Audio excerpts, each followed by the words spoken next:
আমি আমার আজকে 18 বছর বয়স। আমি ছোটবেলা থেকে বড় হয়েছি ঢাকাতেই। আমার জন্ম হবার 3 মাস পর আমার বাবা বাইরে চলে যায়। জি। দিন তিন তুমি কি বছর বড় সন্তান? হ্যাঁ, আমি আমার ফ্যামিলির বড়। কয় ভাই বোন তোমরা? আমরা 3 ভাই বোন। আমি সবার বড়, আমার ছোট 2 ভাই আছে। ছোট দুই ভাই আছে। ওকে। তো বাবা চলে যায়। তো তখন আমি অবশ্যই ছোট ছিলাম। আম্মুর মুখে যতটুকু শোনা যে আমি মানে বাবা আর মায়ের দিক থেকে খুব সেন্সিটিভ ছিলাম। আমার বাবার একটা ছবি ছিল বাসায়। আমি আমার বাবার ছবি ছাড়া কাউকে বাবা বলতাম না। ওকে। এমনকি আমার চাচা ছিল, কাকা ছিল, তারাও অনেক সময় চেষ্টা করতো তাদেরকে বাবা বলানোর জন্য, কিন্তু আমি কখনোই বলতাম না। আমার বাবার ছবি দেখিয়ে বলতাম যে উনি আমার বাবা। ওকে। অ্যান্ড 3 বছর পর যখন আমার বাবা বাহির থেকে আসে, সৌদি আরবে ছিল, যখন আসে তখন আমার বাবার গাল ভর্তি দাড়ি ছিল। অ্যান্ড মানে 3 বছর আগে সে যেমন ছিল বা আমার ছবিতে যেরকম ছিল সেরকমটা ছিল না। দেন আমার মা আমার বাবাকে পরিচয় করে দেয় যে আমি আমার বাবা উনি। তো স্বাভাবিক আমরা মায়ের মুখে শুনেই জানি যে ইনি আমার বাবা, বা আমাদের সাথে যাদের পরিচয় করে দেবে তারাই মানে তাদেরই আমার পরিচয় হবে চিনি। তো আমি আমার বাবার ছবি দেখে তার সাথে যখন ফেস মিলাই, দেন আমার কাছে ভালো লাগে না। অ্যান্ড ফেস মিলছিল না, আমি ছোট ছিলাম, বুঝিনি। রাইট। অ্যান্ড আমি তাকে বাবা বলে মেনে নিই। শুধু তাই নয়, আমি কখনো তাকে বাবা বলে ডাকতামও না। দেন ধীরে ধীরে যখন আস্তে আস্তে বড় হতে লাগলাম, তখন তার ফেসের সাথে মানে বুঝতে লাগলাম যে না, উনি আমার বাবা। দেন মেনে নিয়েছি। অ্যান্ড আমাদের ফ্যামিলিটা খুব ভালোই ছিল। আমি আমার ফ্যামিলির ব্যাপারে কখনো কোনো কিছু জানতাম না। জি। অ্যান্ড আমি এই ব্যাপারে কখনো কোনো কিছু জানার চেষ্টাও করতাম না। আমার এই ব্যাপারে কোনো আগ্রহ ছিল না। কজ ফ্যামিলিতে সবাই একজন আরেকজনের মানে দায়িত্বে থাকে, কিন্তু তবুও কিন্তু একটা ব্যক্তিগত ব্যাপার কি বলতে কিছু থাকে। জি। দেন আমাকে ছোটবেলা থেকে আমি মানে প্লে, নার্সারি, কেজি এগুলো আমি আমাদের এলাকার একটা স্কুলে পড়েছি। দেন পরবর্তীতে আমাকে আমার এলাকার নতুন স্কুলে ভর্তি করানো হয়েছে। আমি ওখানে পড়াশোনা কন্টিনিউ চালিয়েছি। যখন আমার যখন আমি 7 উঠি, স্বাভাবিক মানে বয়সের খাতিরে মানুষ কিন্তু ভুল করে। রাইট। তো আমার আব্বু আম্মু আমার সাথে খুব খারাপ আচরণ করে। হ্যাঁ। খারাপ আচরণ করে বলতে কি খারাপ ঘটনা আচরণ বলতে আমার গায়ে হাত তুলে। কি ছিল ঘটনা? কেন গায়ে হাত তুলে? রিজনটা ছিল যে আমি কেন রিলেশন করছি। কি মানে রিলেশনটা তুমি পড়লে কিভাবে? কি হয়েছে? করেছি, আমাকে প্রপোজ করে। ক্লাস 7 এ থাকতে কি হ্যাঁ, প্রপোজ 7 করে? থাকতে আমার পাশের বাড়িতে ছিল একজন মানে ভাড়া থাকতো। জি। তো সে আমাকে যখন প্রপোজ করে, তো আবেগের বশে তাকে আমি যখন একসেপ্ট করি, তো আমাদের রিলেশনে যখন 14 দিন, তখন ফ্যামিলি জানতে পারে। একটু একটু একটু থামাচ্ছি আমি। সেটা হচ্ছে যে পাশের বাড়িতে যে ছিল, ও কোন ক্লাসে পড়তো? পড়াশোনা করতো না। ও কি তোমার চেয়ে বয়সে অনেক বড় ছিল? হ্যাঁ, বড় ছিল বয়সে। পড়াশোনার 2-3 বছর আগে ছেড়ে দিয়েছে। আচ্ছা। অ্যান্ড জব করতো। তোমার চেয়ে বয়সে অনেক বেশি অনেক বড় বেশি বড় ছিল। আচ্ছা, সে অনেক তোমাকে বেশি- প্রপোজ করে? হ্যাঁ। আচ্ছা। তো যখন আমি একসেপ্ট করি, আব্বু আম্মু আমাকে তেমন কিছু বলেনি। জাস্ট তোমার আব্বু আম্মু জানলো কিভাবে আব্বু বিষয়টা? আম্মু জানতে পেরেছে আমি আব্বুর ফোন দিয়ে কথা বলছিলাম। আচ্ছা। দেন আব্বুর ফোনে নাম্বারটা ছিল। অ্যান্ড রাতের বেলা সে যাচ্ছিল যে আমার সাথে দেখা করবে। আচ্ছা। অ্যান্ড আমার মনে খুব ভয় ছিল, তো আমি ফোনটা সাইলেন্ট করে আমার বালিশের নিচে রেখে ঘুমিয়ে পড়েছিলাম। ওকে। দেন হঠাৎ করে আব্বু ঘুম থেকে উঠে দেখে যে বাইরের লাইট জ্বলছে। অ্যান্ড আব্বুর ফোন কাছেনি। যখন সে আমার বালিশের নিচে ফোনটা দেখে, রিসিভ করে ফোন, তো আমি ওখান থেকে, আব্বু কোনো কথা বলে না, কিন্তু অপর সাইড থেকে কথা আসে যে তুমি আমার সাথে দেখা করবে, আর তা নাহলে তোমার সাথে আমার ব্রেকআপ। ওকে, এই ধরনের কথা আছে। হ্যাঁ। ওকে। তো পরে এই কথা শোনার পর আব্বু খুব রেগে যায়। অ্যান্ড আমাকে ওদিন খুব মারে। অ্যান্ড আমার পড়াশোনাও অফ করে দিতে চেয়েছিল, কিন্তু আম্মু কোনোভাবে হয়তো বা আমার পড়াশোনা বাবা এর আগে কি তোমার কখনো গায়ে হাত তুলেছে? না, ওই ফার্স্ট ওই ফার্স্ট টাইম তোমাকে কিভাবে বাবা এগুলো খেয়াল করবেন, কারণ this is very important thing. বাবা তোমার কাছে অনেক প্রিয় এবং অনেক রেসপেক্টেড একটা জায়গায় ছিল কি? ওকে।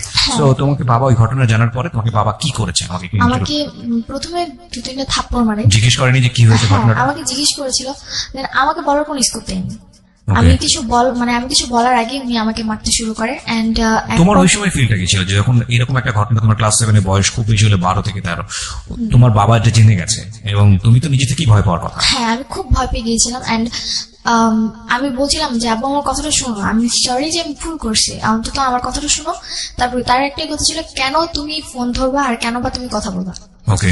অ্যান্ড যে ঘরে যে মাটি খোঁড়ার জন্য সাপড় গুলো থাকে, আমরা যেগুলোকে বলে থাকি, জি। তো আব্বু আমাকে ওটাতে অনেকক্ষণ মারে। অ্যান্ড আমার হাত পা কেটে যায়। তো শাবল দিয়ে মারে? হ্যাঁ। আচ্ছা। আর ওটা মানে রড জাতীয় ছিল, যার কারণে হাত পা কেটে গিয়েছিল। দেন পরবর্তীতে আম্মু জিনিসটা হয়তোবা তার কাছে খুব খারাপ লেগেছিল, তো এই কারণে আম্মু পরে আব্বুকে আটকায়। পরে আমাকে আর কিছু বলে না। দেন তারপর থেকে আব্বুর সাথে আমার কথা বলা সবকিছু কমে যায়। কজ আমার একটা জিনিসই মানে মনে হচ্ছিল যে আমার কথাটা কেন সে শুনলো না। আমার তোমার কথাটা ভিতরে কি একবার শুনতো। মানে ভয় কাজ করে নাকি রাগ কাজ করে, কোনটা? ভয় রাগ দুটোই। ভয় রাগ দুটোই, ওকে। তারপরে দেন পরবর্তীতে আমার লাইফে আর তেমন কোনো ঘটনা ঘটেনি। ক্লাস 8-এ আমি জিএসসি পরীক্ষা দেওয়ার পর ওই ছেলেটার সঙ্গে সম্পর্ক কি হলো? ওই ছেলের সাথে পরে ব্রেকআপ হয়েছে। ব্রেকআপ পরবর্তীতে কি তোমার থেকেই হয়েছে নাকি তোমার আব্বু আমার কি- থেকে হয়েছে। নাকি তোমার আব্বু কি কোনো স্টেপ নিয়েছে ছেলেটাকে? আব্বু কি স্টেপ নিয়েছিল বলতে আমাকে তারপর প্রতিদিনে আব্বু স্কুলে দিয়ে আসতো, নিয়ে আসতো। আচ্ছা। এন্ড পরবর্তীতে ছেলেটা আমাকে জাস্ট একটাই কোশ্চেন করেছিল যে রিলেশনে কি তুমি কন্টিনিউ করবা নাকি করবা না। পরে তোমার আমার ফ্যামিলিতে এত বড় ঘটনা ঘটে গেছে কিছু না, জানতো না? সে কিছু জানতো না। আচ্ছা। তো পরে আমি বলেছি যে না, আমার পক্ষে সম্পূর্ণ কন্টিনিউ রাখা, কজ আমি অলরেডি আমার আব্বু আমাকে অনেক কষ্ট দিয়েছি। আমার কথাটা ছিল এরকম। পরে সে বললো যে ওকে ঠিক আছে।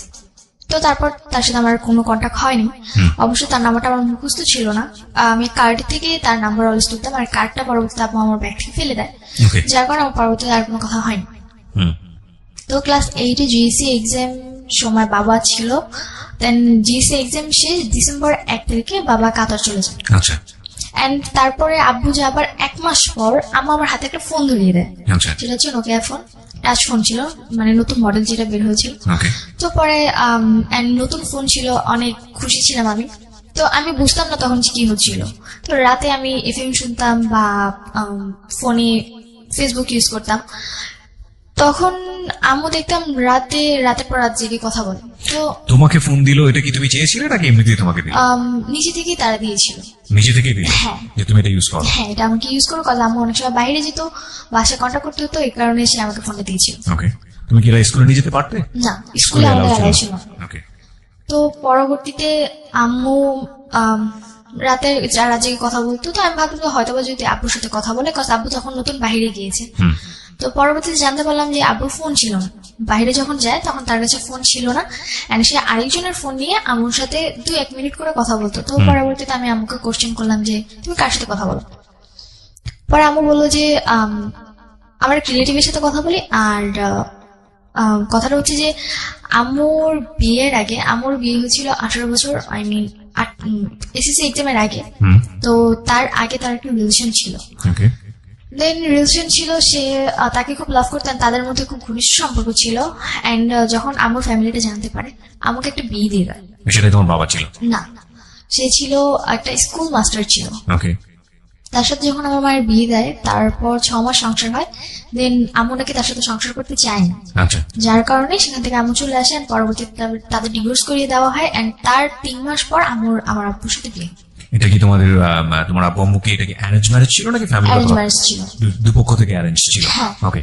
তো আমি এই ব্যাপারগুলো জানতাম না। কোথা থেকে জেনেছো তুমি? আমার একটা ফ্রেন্ড ছিল, আমার আম্মুর আবার বান্ধবী ছিল, তো তার মেয়ে আবার আমার ফ্রেন্ড।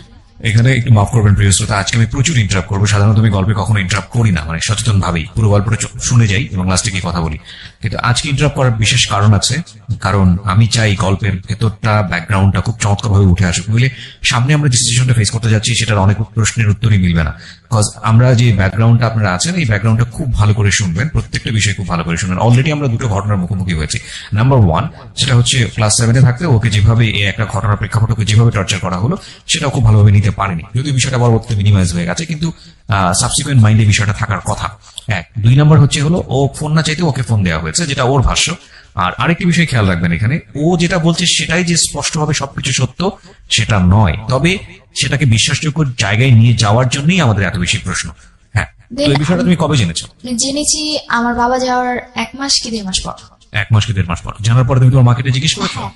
আচ্ছা। তো আমি যখন আমার ফ্রেন্ডের আমার মুখ থেকে কথাটা শুনি, আমি মানে অবাক হয়ে যাই যে how is that possible. And আমি ছোটবেলা থেকেই বিয়ে করা বা একজনের সাথে ফিজিক্যাল করা বা আরেকজনের সাথে করা, এই জিনিসগুলো আমার খুব অপছন্দনীয় ছিল। আমি এগুলো কখনোই পছন্দ করতাম না। তো পরবর্তীতে আমার মানে খুব খারাপ লাগে যে আমি এমন একটা মায়ের মেয়ে। তবুও মানে এটা মনে হয়েছিল যে না, এখন হয়তো বা আমার মা খুব ভালো হয়ে গেছে বা সে হ্যাপি আছে আমার বাবাকে নিয়ে। তুমি কি করলে জানার পরে? জানার পর আমি বাসায় আসছি। সেদিন আমি আম্মুকে কিছুই বলি না। পরের দিনটা ছিল ফ্রাইডে। তো আমার স্কুল অফ ছিল। আমি ঘুম থেকে উঠছি ওই দিন 10টার দিকে। এন্ড উঠার পর আমার মানে মন মানসিকতা ভালো ছিল না। এন্ড আম্মু আমাকে বকাবকি করতেছিল যে কেন তুমি এত লেট করে ঘুম থেকে উঠছো, আর এত লেট করে কেউ ঘুম থেকে উঠে পড়াশোনা করো না, শুধু বাইরে আড্ডা মারো, আবার ফোন নিয়ে সারাক্ষণ টিপাটিপি করতে থাকো, কেন তুমি এগুলো করছো? তো পরবর্তীতে আমি আম্মুকে কোশ্চেন করলাম যে একটা সময় তো তুমি এগুলো করছো, আমার কথাটা ফার্স্টে এরকম ছিল। ফার্স্ট ছিল যে একটা সময় তুমি তুমি এরকম এরকম করেছো, করেছো। Note that point please. হ্যাঁ, অ্যান্ড পরবর্তীতে আম্মু বলল যে আমি এগুলো করেছি মানে। তো আম্মু তখন রুটি বানাচ্ছিল, হাতে বেলুন ছিল। পরে আমি বললাম যে কেন তুমি করনি, তোমার আগে একটা রিলেশন ছিল, অ্যান্ড পরবর্তীতে জানলাম যে তোমার আরো নাকি আরেকটা বিয়েও ছিল। তো আমি তোমার মেয়ে, আমি তোমার সাথে যখন সবকিছু শেয়ার করি, তোমার উচিত আমার সাথে সবকিছু শেয়ার করা, কারণ আমরা বন্ধু। পরে আম্মু আমাকে মানে হয়তো তার মাথা বেশি গরম হয়ে গিয়েছিল, কথা বলার ধরনটা হয়তো আমার ভালো ছিল না, তো এই কারণে উনি আমাকে বেলুন দিয়ে দুটা বাড়ি মারে। And ওই সময়? হ্যাঁ, and তখন আমার মাথা আরো বেশি গরম হয়েছে যে আমি অলরেডি জেনেছি অন্য কারোর কাছ থেকে, তোমাকে জিজ্ঞাসা করছি, তুমি আমাকে সুন্দরভাবে অ্যান্সার না দিয়ে তুমি আমার গায়ে হাত তুলছো কেন। তো আমি পরবর্তীতে আমার সাথে অনেক তর্ক করি, আমি আর কোনো কথা বলি না।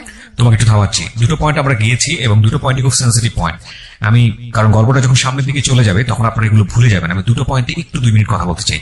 নাম্বার 1, যখন ওকে গায়ে হাত তোলা হলো ক্লাস 7 অবস্থায়, ওর একটা সম্পর্কে জড়িয়ে যাওয়া, এবং এই সময় ওর কিন্তু ভালো মন্দ বোঝার বয়স না। এই বিষয়টা প্যারেন্টসদের খুবই সেন্সিটিভলি ডিল করা উচিত। কেন ডিল করা উচিত? ওর লাইফে একটা সময় সম্পর্ক আসবে, সেটা খুব স্বাভাবিকভাবেই হবে। ওকে প্রথমেই যদি এই ধরনের একটা ধারণা দিয়ে দেওয়া হয়, তাহলে স্বাভাবিকভাবেই অন্য কোনো যখন পরিণত বয়সে একটা সম্পর্ক আসার কথা, তখন ওর মাথার মধ্যে কিন্তু এই জিনিসটা কাজ করবে, যেটা খুব খারাপ জিনিস, এবং ওইটা তো স্বাভাবিক হতে পারবে না। এটা একটা।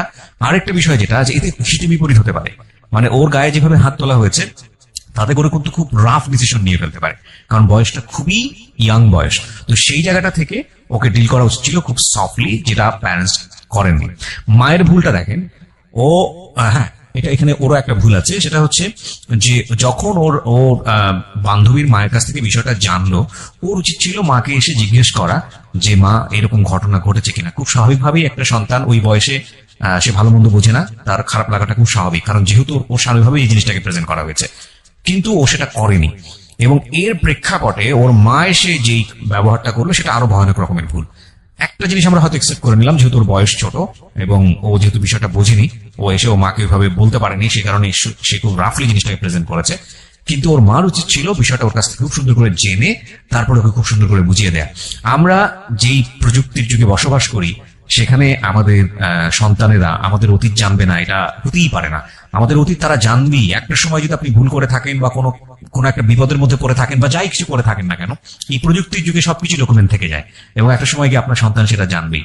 সুতরাং সেটার জন্য আপনার একটু প্রিপেয়ার থাকা উচিত যে আপনি বিষয়টাকে কত সফটলি আপনি আপনার সন্তানকে খুব সুন্দর করে জিনিসটা বোঝাবেন, যাতে করে তার মানসিকভাবে কোনো ধরনের সে বিপর্যয়ের মুখে না পড়ে। হ্যাঁ, বলো তারপর।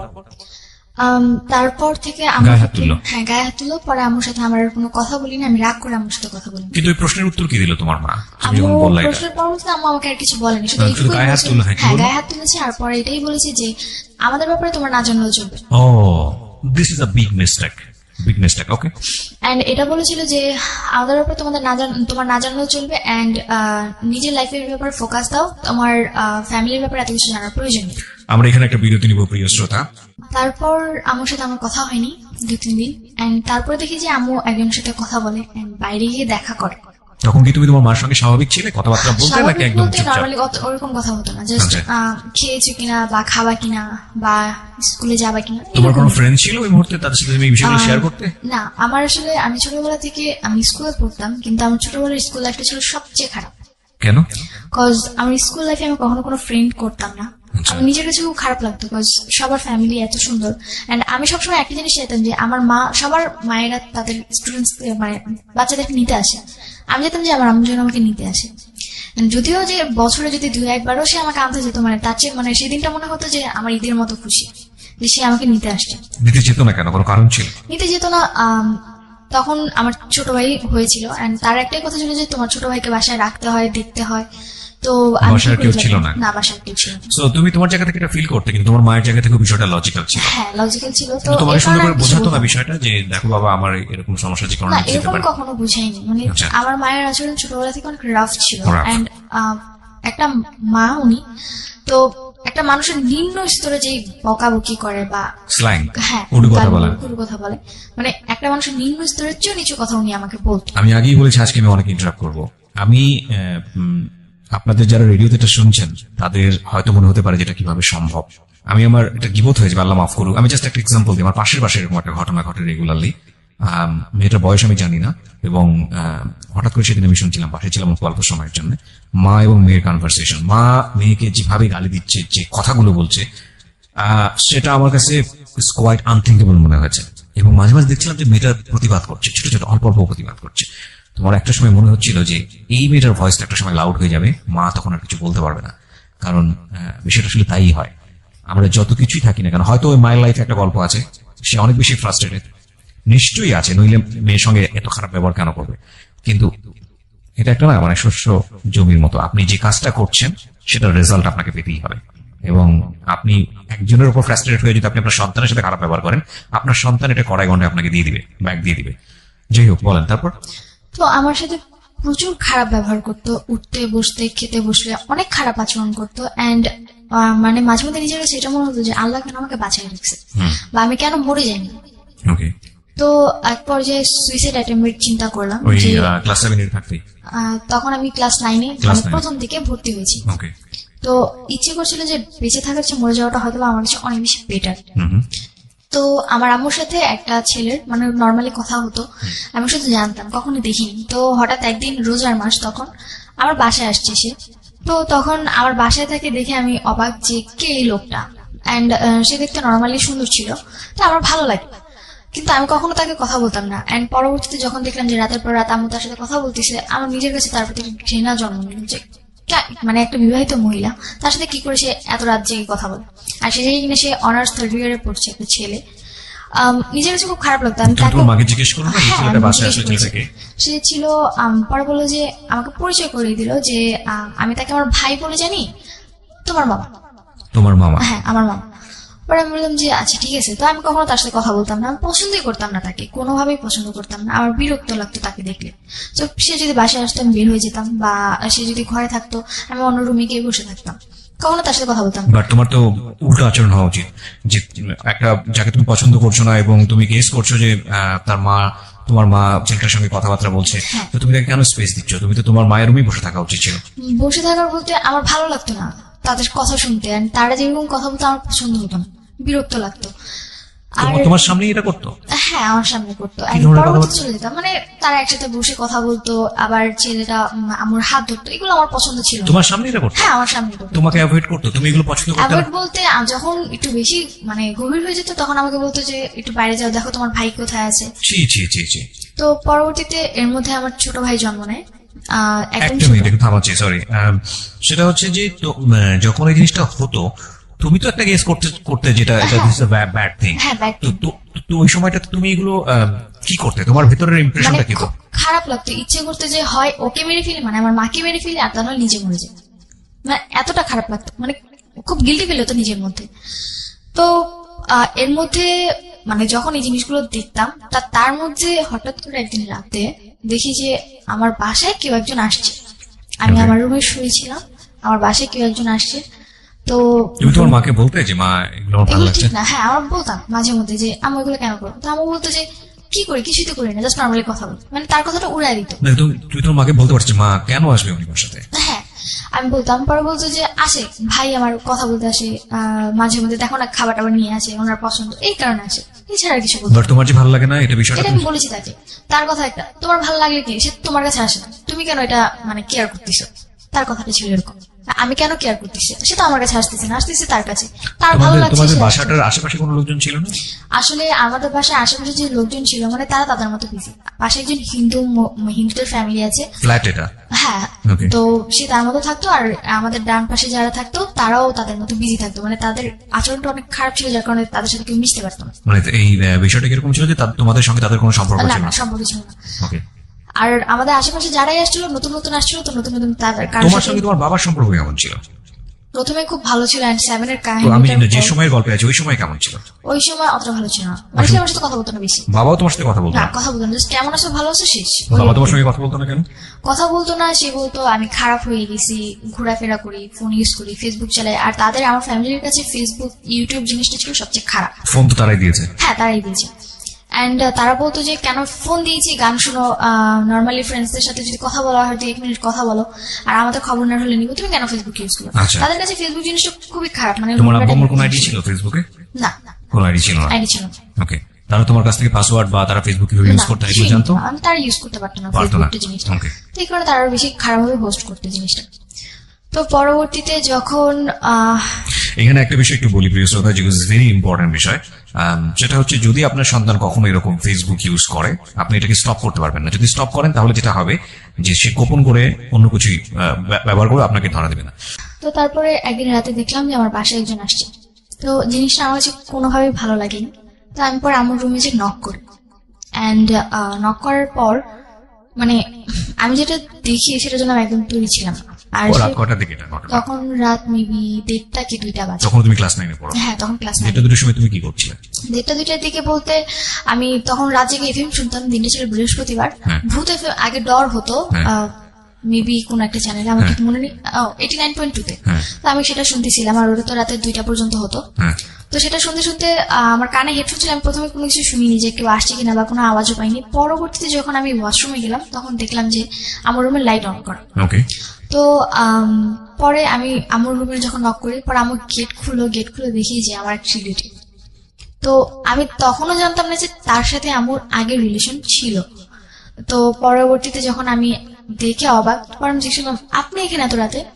ছেলেটাকে জিজ্ঞেস করো? হ্যাঁ, ছেলেটাকে চিন্তা জিজ্ঞেস তুমি করলাম। তাকে? হ্যাঁ, চিনতাম, কত আমার রিলেটিভ হয়। রিলেটিভ বলতে কি ধরনের রিলেটিভ? রিলেটিভ বলতে আমার আম্মুর যার সাথে রিলেশন ছিল, তাকে আবার আমার এক খালামণি পছন্দ করতো। তো সে আবার আম্মুর সাথে যখন তার একটু ঝগড়া হচ্ছিল, তো সেই ঝগড়ার সময় আমার ওই খালামণি কোনো একভাবে আমার ওই বয়ফ্রেন্ডকে বিয়ে করে ফেলে। And- ওকে, বাট ওই সময়ে তুমি যাকে দেখলে তাকে তুমি আগে থেকে চিনতে কিনা? হ্যাঁ, আগে থেকে চিনতাম, আগে থেকে কিভাবে চিনতে? বিকজ খালামণির সাথে কয়েকবার আমাদের বাড়িতে আসছে। Okay. তো সেভাবে আমি চিনি। খালামণি মানে কি আপন খালামণি ছিল নাকি আপন না, একটু দূরে। তোমার মায়ের বান্ধবী ছিল? না, আমার আম্মুর খালার মেয়ে। তোমার আম্মুর খালার মেয়ে, সেই মেয়ের হাজবেন্ড হচ্ছে এটা? হ্যাঁ। ওকে, তোমার আম্মুর খালা। তো খালা মানে কি আপন খালা? না, সেটাও দূরের? দূরে। তো তার সঙ্গে তোমার দেখা হয়েছে, কোথায় দেখা হয়েছে? সেটা দেখা হয়েছিল, আমি এলাকার ভিত্তিকে নর্মাল খালো হিসেবে চিনতাম তাকে। তো হ্যাঁ। পরবর্তীতে যখন আমার বাসায় দেখি তখন তাকে না না, তুমি আমাকে বলো, কারণ আজকের এই স্টোরিটা খুব সেন্সিটিভ একটা স্টোরি। তুমি ভালো করে গ্রাফ না করতে পারলে অনেকেই বিলিভ করতে পারবে না, এবং সে জায়গা থেকে আমার অনেক প্রশ্ন আছে তোমাকে। তোমার দেখা হয়েছে কোথায় ফার্স্ট তার সাথে? আমার ফার্স্ট দেখা খালামণির সাথে আমি তাদের বাসায় তাকে দিয়েছি। খালামণির সাথে তুমি তাদের বাসায় কেন গিয়েছিলে? ছোটবেলা ছিলাম, তার ছেলে ছিল আমার বয়সী, তো তাদের সাথে খেলতাম। তো হ্যাঁ। একদিন গেছি, আমি খালামণির হাজবেন্ডকে কখনোই দেখিনি, বিকজ সে বাইরে ট্যুর দিয়ে জব করতো। হুম। তো ওই দিন যখন আসে, তো তার সাথে ছোটবেলায় তার সাথে একবার আমার দেখা হয়েছিল। অ্যান্ড উনি একটা কারখানায় জব করতো যেখানে কিনা পেন্সিল তৈরি করতো। অ্যান্ড উনি আমাকে একবার পেন্সিল গিফট করেছিলেন, তারপরেই আমি তাকে চিনি। ওকে, সো এটা কি তোমার বাসার আশেপাশে ছিল? এটা আমার বাসা থেকে কিছু দূরে, কিছু দূরে ছিল, মানে তোমরা যেখানে থাকতে তার 7-7 মিনিটের রাস্তা। ওকে, ফাইন। তারপর তো দেখলা, দেখার পর? দেখার পর আমি অবাক, এন্ড দেখলাম যে তার ড্রেস আপ চেঞ্জ। মানে একটা মানুষ ড্রেস আপ স্বাভাবিক, কারো বাসায় আসলে আমরা যেরকম ড্রেস আপ পরে আসতে দেখি, উনি সেরকম ছিল না। আমার বাবার ড্রেস আপ পরা ছিল। তোমার রুমে বা মায়ের রুমে তোমার বাবার ড্রেস পরা? হ্যাঁ, আই মিন রাতে যা পরে ঘুমায় মানুষ, মানে নাইট ড্রেস। ওকে। তো পরবর্তীতে আমি যখন আস করলাম, পরে মানে তোমার দুই ভাই কই ছিল? আমার 2 ভাই ঘুমোচ্ছিল। তোমার মায়ের রুমেই? হ্যাঁ, আমার room। আর আমি আলাদা রুমে ওদের বয়স কত ছিল? তখন আমার বয়স, বা তোমার 13 দুই ভাইয়ের বয়স? আমার 2 ভাইয়ের একজনের বয়স ছিল মেবি 4 বছরের মতো, আরেকজন একদমই ছোট, কি Okay. 6-7 মাস। তোমাদের রুম কটা ছিল বাসায়? বাসায় 3 রুম ছিল। বাসায় 3টা রুম ছিল, একটাতে তোমার মা থাকতো একটাতে- ভাইদেরকে নিয়ে, হ্যাঁ, একটাতে তুমি থাকতে, আরেকটা খালি ছিল। একটা রুম গেস্টের জন্য বা খালি হ্যাঁ, ছিল। খালি ওকে, ছিল। হ্যাঁ।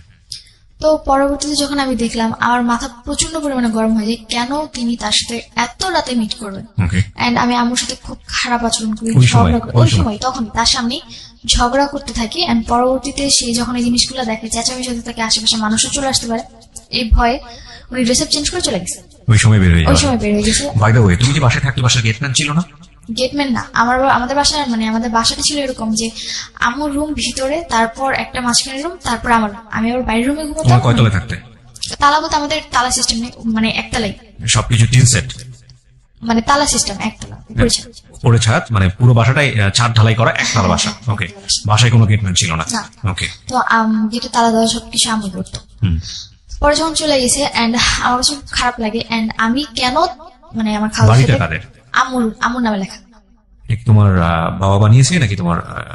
আমার নানুর জমি ছিল, পরে আম্মু। ও, বাড়িটা তোমাদের? হ্যাঁ, বাড়ি। আশেপাশে যে ভাড়া থাকে তারা তোমাদের ভাড়াটিয়া দ্বারা?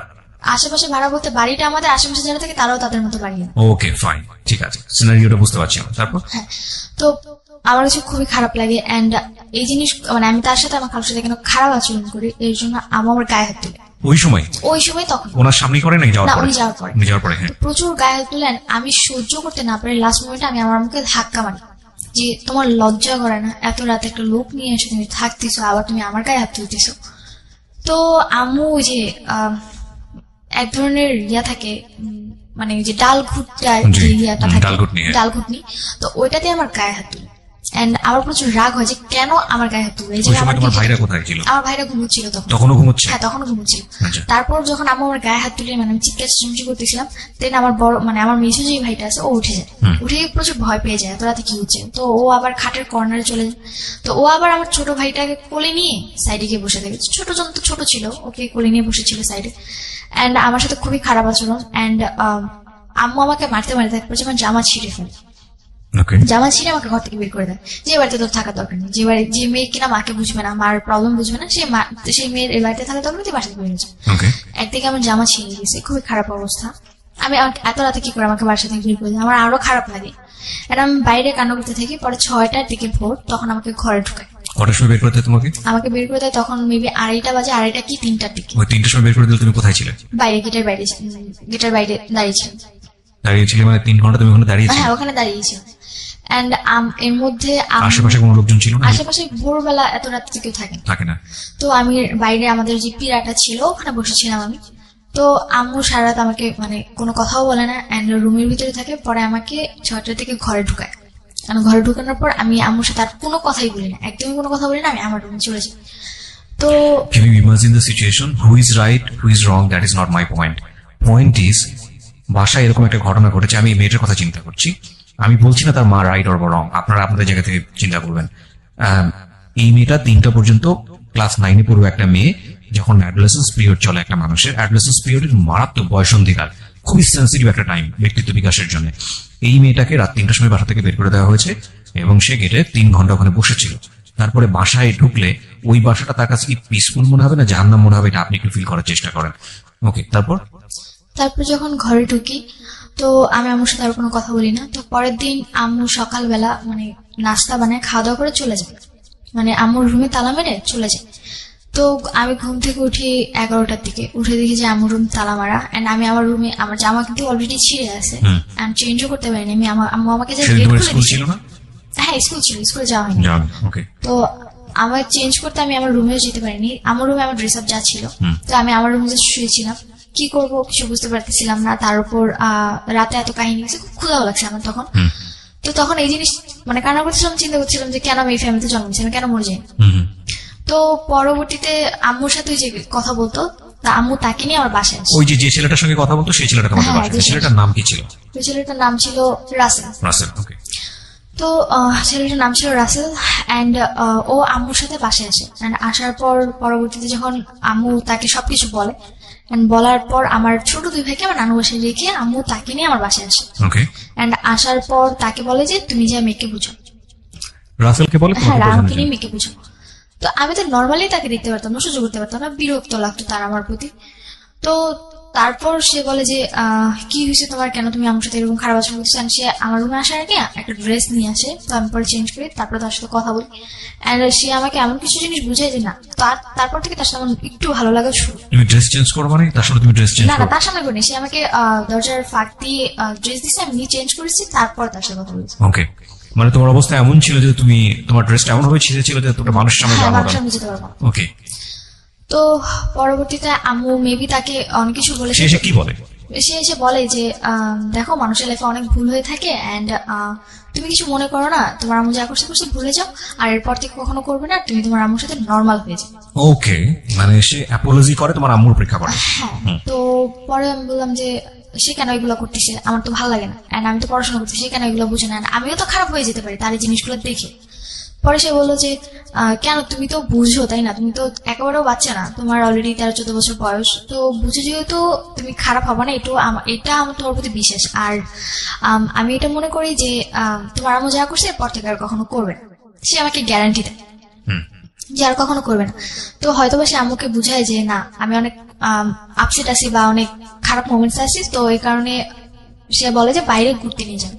তো তার 2-3 দিন পর 2-3 দিন আম্মুর সাথে আমার তেমন একটা কথা হয় না, জাস্ট নর্মালি আম্মু মাঝে মাঝে জিজ্ঞাসা করে যে যা হয়েছে হয়েছে ভুলে যাও, তো জাস্ট খাওয়া দাওয়া এইটুকুই। ও এগুলো বলে যে যা হয়েছে হয়েছে ভুলে যাও, মানে এক ধরনের ছোটখাটো অ্যাপোলজি তার পক্ষ থেকে ছিল। হ্যাঁ ওকে, এবং তুমি বুঝতে পারছিলে যে মা খুব খারাপ একটা কাজ করেছে। হ্যাঁ কাজ করেছে, and যেহেতু সে বলেছে ভুলে যাও, তো আমি ভাবলাম যে হয়তো বা ভুলে যাওয়াটাই বেটার।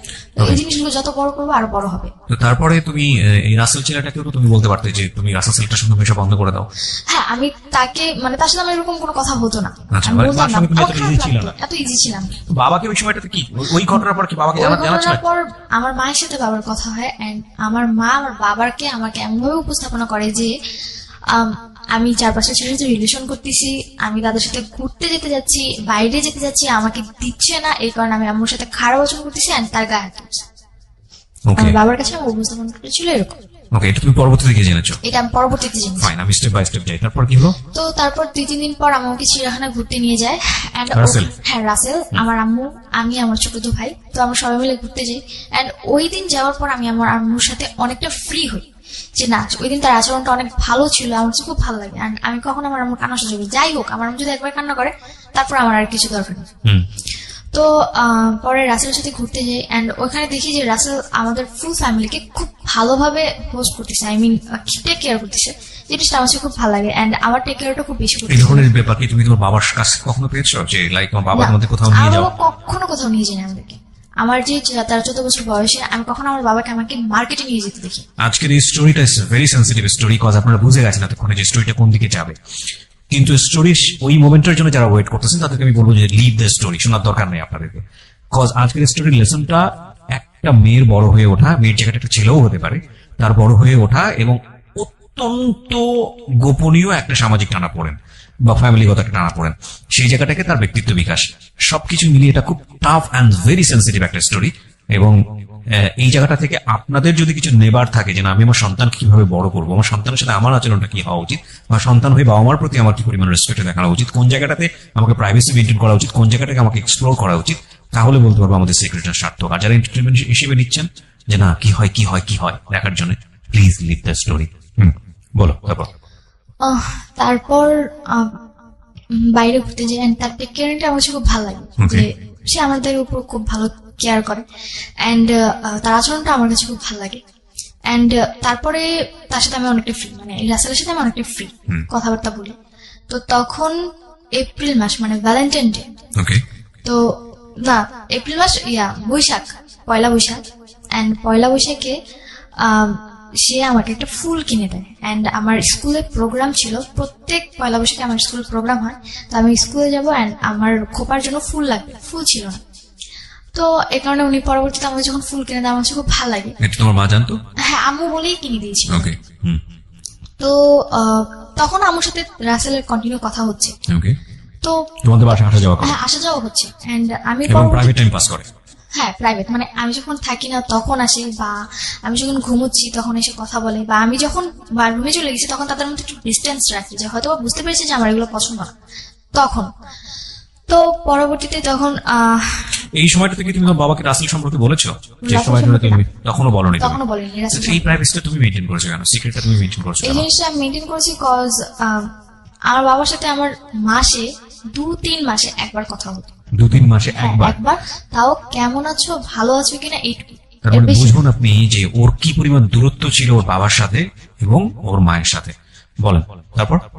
তারপর পয়লা বৈশাখ গেল, এন্ড পয়লা বৈশাখের পর রাসেল আমাকে প্রপোজ করে। প্রপোজ করাটা কিরকম ছিল? প্রপোজ করাটা এরকম ছিল যে ও পরের দিন সিলেট চলে যাচ্ছে, আগের দিন রাতে বাসায় মিট করতে আসে আমার ফুল ফ্যামিলির সাথে। ও তখন কোথায় থাকতো? ও থাকতো আমার বাসা থেকে 2-3 মিনিট দূরে একটা বিল্ডিং, ওখানে কি ভাড়া থাকতো? ভাড়া থাকতো, ভাড়া থেকে একটা মেসে পড়াশোনা ভাড়া করতো? থাকতো, মেসে থেকে পড়াশোনা করতো? পড়াশোনা করতো। আচ্ছা, এবং ওর বাড়ি কোথায় ছিল? ওর বাড়ি ছিল বরিশাল বরগুনা। বরিশাল বরগুনাতে। এখানে থেকে সে পড়াশোনা করতো, শুধু পড়াশোনা হ্যাঁ করতো? শুধু পড়াশোনা। ইউনিভার্সিটিতে পড়তো? হ্যাঁ তিতুমিরে 3rd ইয়ার পড়তো। তুমি 3rd ইয়ার পড়তো? ওকে, বলো তারপর। তো তারপরে রাতের বেলা যখন সে আসে তখন সে আমার একটাই কথা বলে যে তুমি যদি কিছু মনে না করো আমি তোমাকে কিছু বলতে চাই। পরে আম্মু তখন আবার বাইরে রান্নার রুমে কিছু তার জন্য আয়োজন করতেছিল। জি বলে। তো পরে বলতেছি যে তুমি তো আমাকে মামা বলে ডাকো, বাট কিছু মনে করো না, তোমাকে আমার খুব ভালো লাগে। তো হয়তো ওই জিনিসটা আমার মধ্যে খুব ভালোভাবে বা যেভাবেই হোক এটা করা না, যে না, কেউ আমাকে সেকেন্ড টাইম আবার প্রপোজ করেছে। ক্লাস 7 এর পরে? হ্যাঁ, 7 পর। তারপর সে ওইটা বলে চলে যায়। সে আমাকে বলে, যদি তোমার ভালো লাগে তাহলে আমাকে আজকে রাতে অন্তত একটা বারের জন্য হলো ফোন দিও, মানে একটা মিসড কল দিও অন্তত। তারপর আমি সেদিন তার সাথে আমার কোনো কন্ট্যাক্ট নেই, মানে আমি তাকে আর ফোন দিই না। আর আমার ফোনে ওরকম ভাবে ব্যালেন্স ভরাও হতো না যে আমি কাউকে ফোন দিতে পারবো। তো আমি তাকে আর ফোন দিই না। পরবর্তী দিন সে আমাকে ফোন দেয় সিলেট যাবার পর। ওই দিন রাতে তার বাস ছিল, সিলেট চলে গেছিল। তারপর আমাকে ফোন দেয়। আমরা সিলেটে গেল। হ্যাঁ, তারপর যখন উনি পরের দিন আমাকে ফোন দিল, তারপর আমাকে বললো যে তোমার কি আমাকে মনে হয় ভালো লাগে না যে তুমি আমাকে একটাবার ফোন দিলা না? আমি বললাম যে আমার ফোনে ব্যালেন্স ছিল না, তাই আমি ফোন দিতে পারিনি। তো যখন এই কথা বলি তখন বলে যে থাক, আমার আর কোনো অ্যান্সারের প্রয়োজন নেই, আমি অ্যান্সার পেয়ে গেছি। পরে তার সাথে আমার কন্টিনিউ কথা বলা। তো পরবর্তী দিন থেকে আম্মুর ফোনে দেখি যে যেহেতু আমি রাসেলের সাথে কথা বলছি, তার মানে আমার আম্মুর ফোন যদি ওয়েটিং এ থাকে বা কথা বলে, সে আরেকজনের সাথে কথা বলছে। তো পরে আমি রাসেলকে কোশ্চেন করলাম যে আপনি কেন আম্মুর সাথে কথা বলতেন? পরে সে বললো যে আমি তো জাস্ট আপা হিসেবে তার সাথে কথা বলতাম নর্মালি, এছাড়া আর কিছুই না। আর আমি আমার লাইফের ব্যাপারে বা আমার ফ্যামিলি মেম্বারের ব্যাপারে কথা বলতাম, আদার্স কিছু না। আমি বললাম যে তাহলে যে আপনি হাত টাত ধরতেন এগুলো, বলছি এগুলো তো জাস্ট বোন হিসেবে আমি তার হাত ধরতাম। এটা কি মানে মানে ভালো লাগা বা প্রপোজিং এর একদম প্রিলিমিনারি পর্যায়ে তখনই কি তুমি জিজ্ঞেস করলে এটা এই বিষয়গুলো, নাকি তার আগে জিজ্ঞেস করলে? না, আগে তো না, পরে। পরে মানে তোমাকে এই ভালো লাগার করার পরে? হ্যাঁ, ভালো লাগা প্রপোজ করার পর। তো যখন এই কথাগুলো বলি, তো প্রত্যেকটা কথারই মানে এমন একটা অ্যান্সার ছিল যে না, মানে সে এগুলোর ব্যাপারে কোনোভাবে ইনভলভ নেই। তো তখন রাসেল সিলেটে, তো আমি তো বাড়িতে। তো আমি ঠিক তার 2-3 দিন পর আমি সেম ভাবে রাতে বাসায় ঘুমোচ্ছিলাম। ওই দিন হয়তোবা আমি রাতে কোনো এফএম শুনতে শুনতে ঘুমিয়ে পড়েছি, আমার রাতে মানে কানে হেডফোন। তো আমার ওই ব্যাপারে আর হুঁশ নেই যে না, আমার কানে হেডফোন দিয়ে আমি ঘুমিয়ে পড়েছি। প্রপোজটা কি তুমি অ্যাকসেপ্ট করেছিলে? এক্সেপ্ট বলতে আমি জাস্ট বলেছিলাম যে আমি ফোন দিতে পারিনি। তো সে বলেছে আমি আমার অ্যান্সার পেয়ে গেছি। তো এখানে আমাদের মধ্যে কেউই কাউকে আই লাভ ইউ যে জিনিসটা থাকে ওটা কেউই কাউকে বলে। বাট তোমাদের থেকে কি ভালো লাগা শুরু হয়েছিল? হ্যাঁ, তখন শুরু হয়েছিল। এগুলো পয়েন্ট করবেন প্রিয় শ্রোতা। ওকে, তারপর? তো পরে দেখি যে রাতের বেলা, তখন মেবি রাতের 3:30 কি 3:45 কাছাকাছি এরকম টাইম। তখন দেখি যে আমার কানে এখনো রেডিও চলছে এন্ড ফোনে চার্জ একদম ব্যাটারি লো। তো পরে আমি উঠে ফোনে চার্জারটা আমার রুমে ছিল না, আমি আমার রুমে চার্জার আনতে গেছি। তো আমাদের বাড়িতে কেউই রুম নক করে ঘুমোতো না। তো ওই দিন রাতেও দেখলাম যে আমার রুম মানে নক ছিল না, ভিড়ানো ছিল এরকম টাইপের, কিন্তু ডিম লাইটটা অন ছিল, যেটা কিনা আম্মু অন করে ঘুমায় না। তো আমি ভাবলাম যে আম্মু হয়তো ঘুমিয়ে গেছে, রুমে গিয়ে ডিম লাইট অফ করে দিই। এন্ড আমি রুমে ঢুকে এর আগের বার তো জাস্ট আমার খালুকে দেখেছিলাম, আমি নক করার পর তারা গেট খুলে।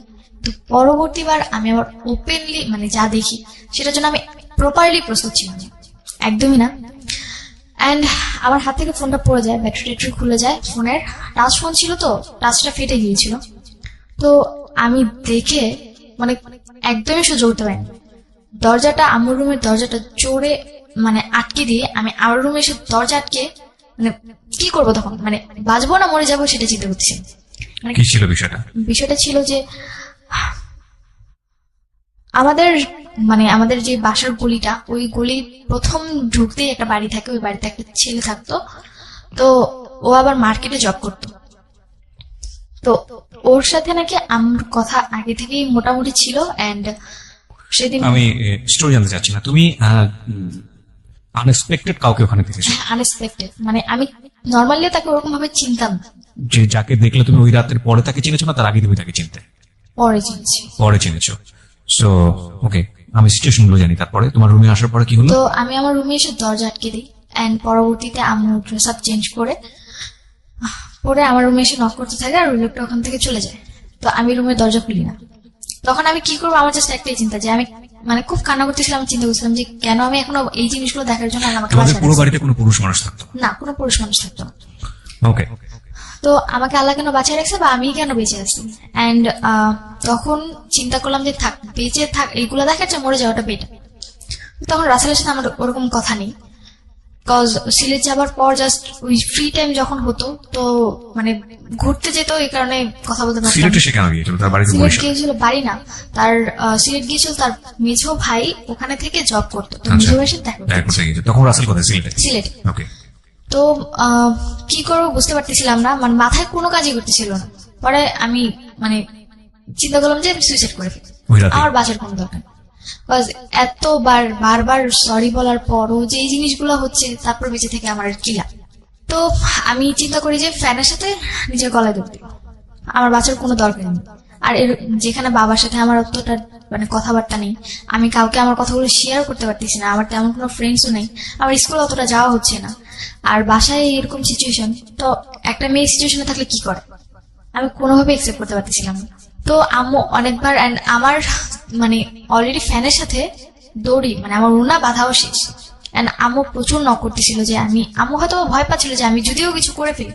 তো পর আম্মু মানে মানে নক করতে করতে সে একটা পর্যায়ে আমাকে এটা বলে ফেলে যে তোর যদি মরার ইচ্ছে থাকে আমার বাড়িতে না মরে আমার বাড়ি থেকে চলে যাবো, কজ তুই যদি আমার বাড়িতে মরস পুলিশ এসে তো আমারই ধরবি, যে হয়তোবা আমার কোনো কারণে তুই মরতেছিস, তার তোর যদি মরার ইচ্ছে থাকে মরার অনেক জায়গা আছে, তুই যেমন এমনকি এমনভাবে ইন্ডিকেট করে বলছে তুই তো সাঁতার জানোস না, হাতে ঝেলে যাও ওখানে গিয়ে ঝাঁপ দিয়ে পানি থেকে মরে যাও।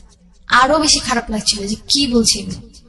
দেন হাউ মাচ মানে ডেসপারেট শি ইজ, আমি জানি না কোনটা সত্য কোনটা মিথ্যা, কজ সেটা জাজমেন্ট করার অধিকারও ঈশ্বর নাই, এবং সেটা করা সম্ভব না, কারণ it's not an investigative show.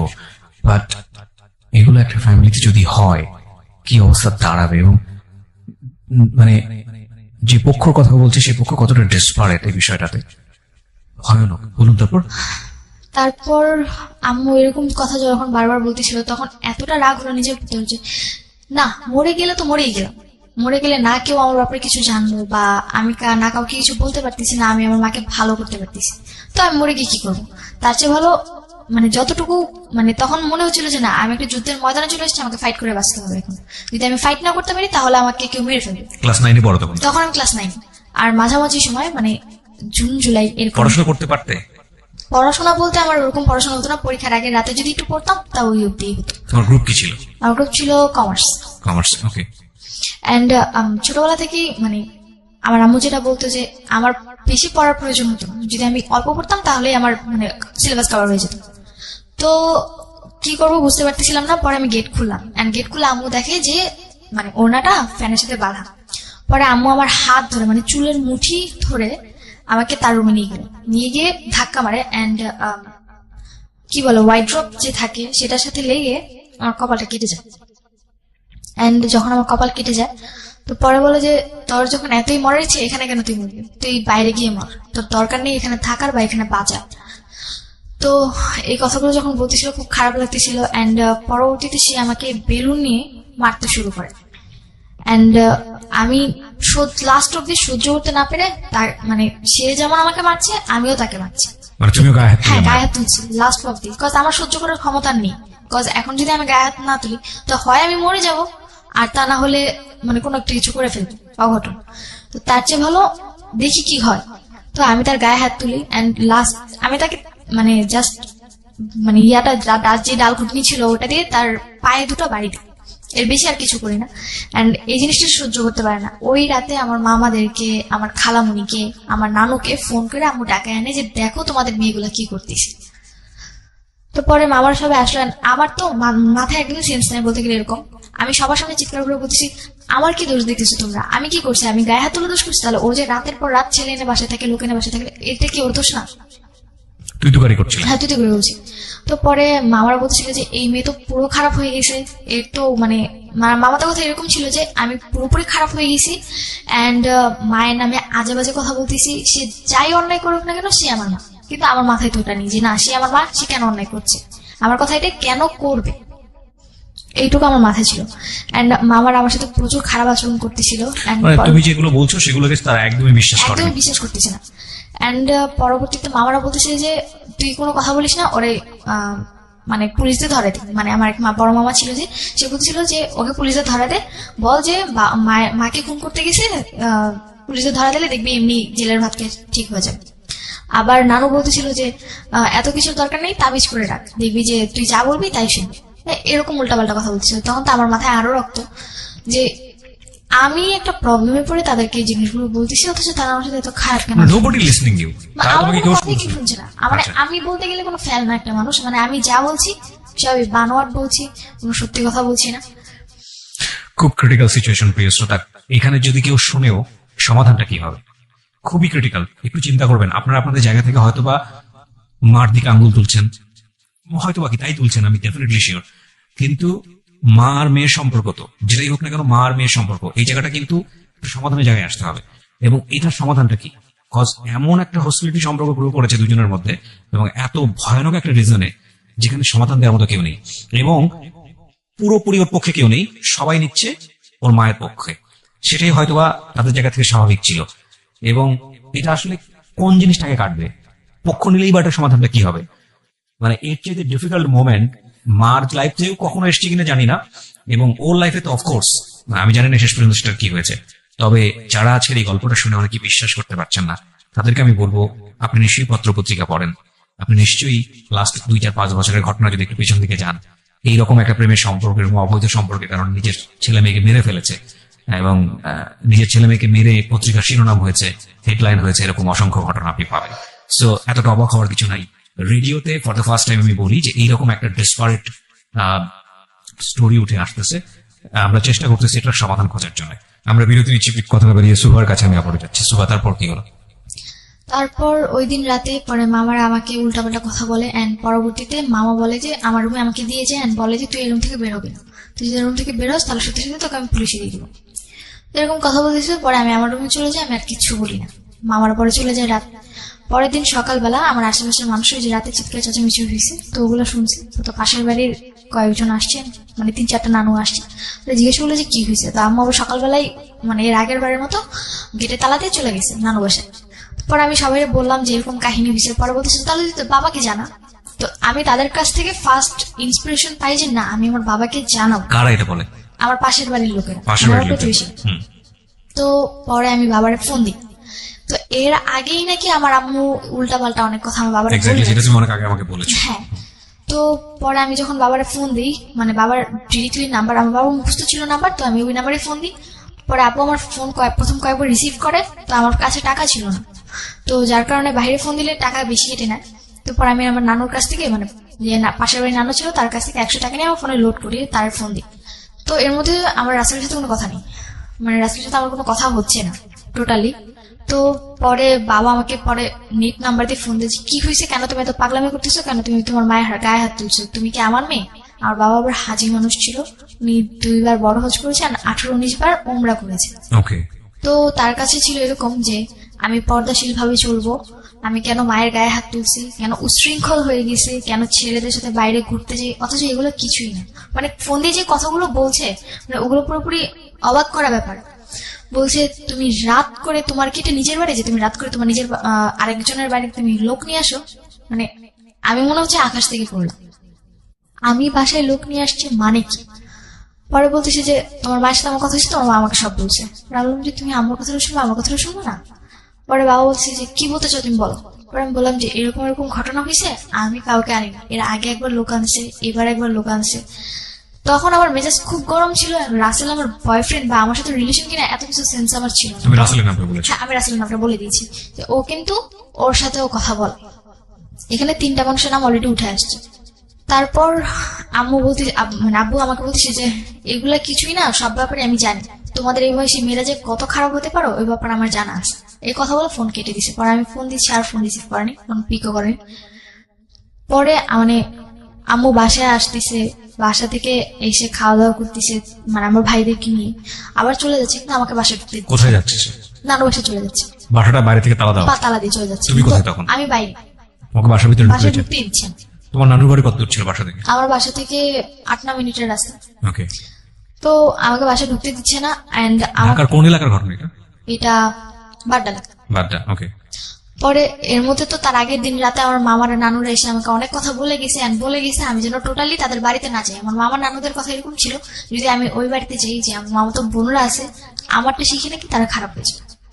And এই জিনিসগুলো মানে নিজের মধ্যে খুবই খারাপ ভাবে একটা মানে প্রেশার পড়ে যে কি, মানে এতটা ডিসপারেট হয়ে গেছিলাম যে আমি সিরিয়াসলি জানতাম না যে কি করব। তখন মেবি বিকেল বেলা রাসেল আমাকে ফোন দেয় যে কি হয়েছে, তুমি আবার বাসে কেন ঝামেলা করতেছো? আপনি তো বলছিলেন, মানে এইভাবে ঝাড়িতে আপনি তো বলছিলেন, ওয়াদা করছিলেন আমার মা কোনদিন খারাপ কিছু করবে না, এখন কেন এগুলো করতেছে? পরে সেও অবাক যে কি করছে। তখন আমি জানতে পারলাম যে না, আমার মায়ের প্রতি তার একটা উইকনেস আছে। সে বারবার জিজ্ঞেস করতেছিল কি হয়েছে, কেন হয়েছে, কিভাবে হয়েছে, কখন হয়েছে।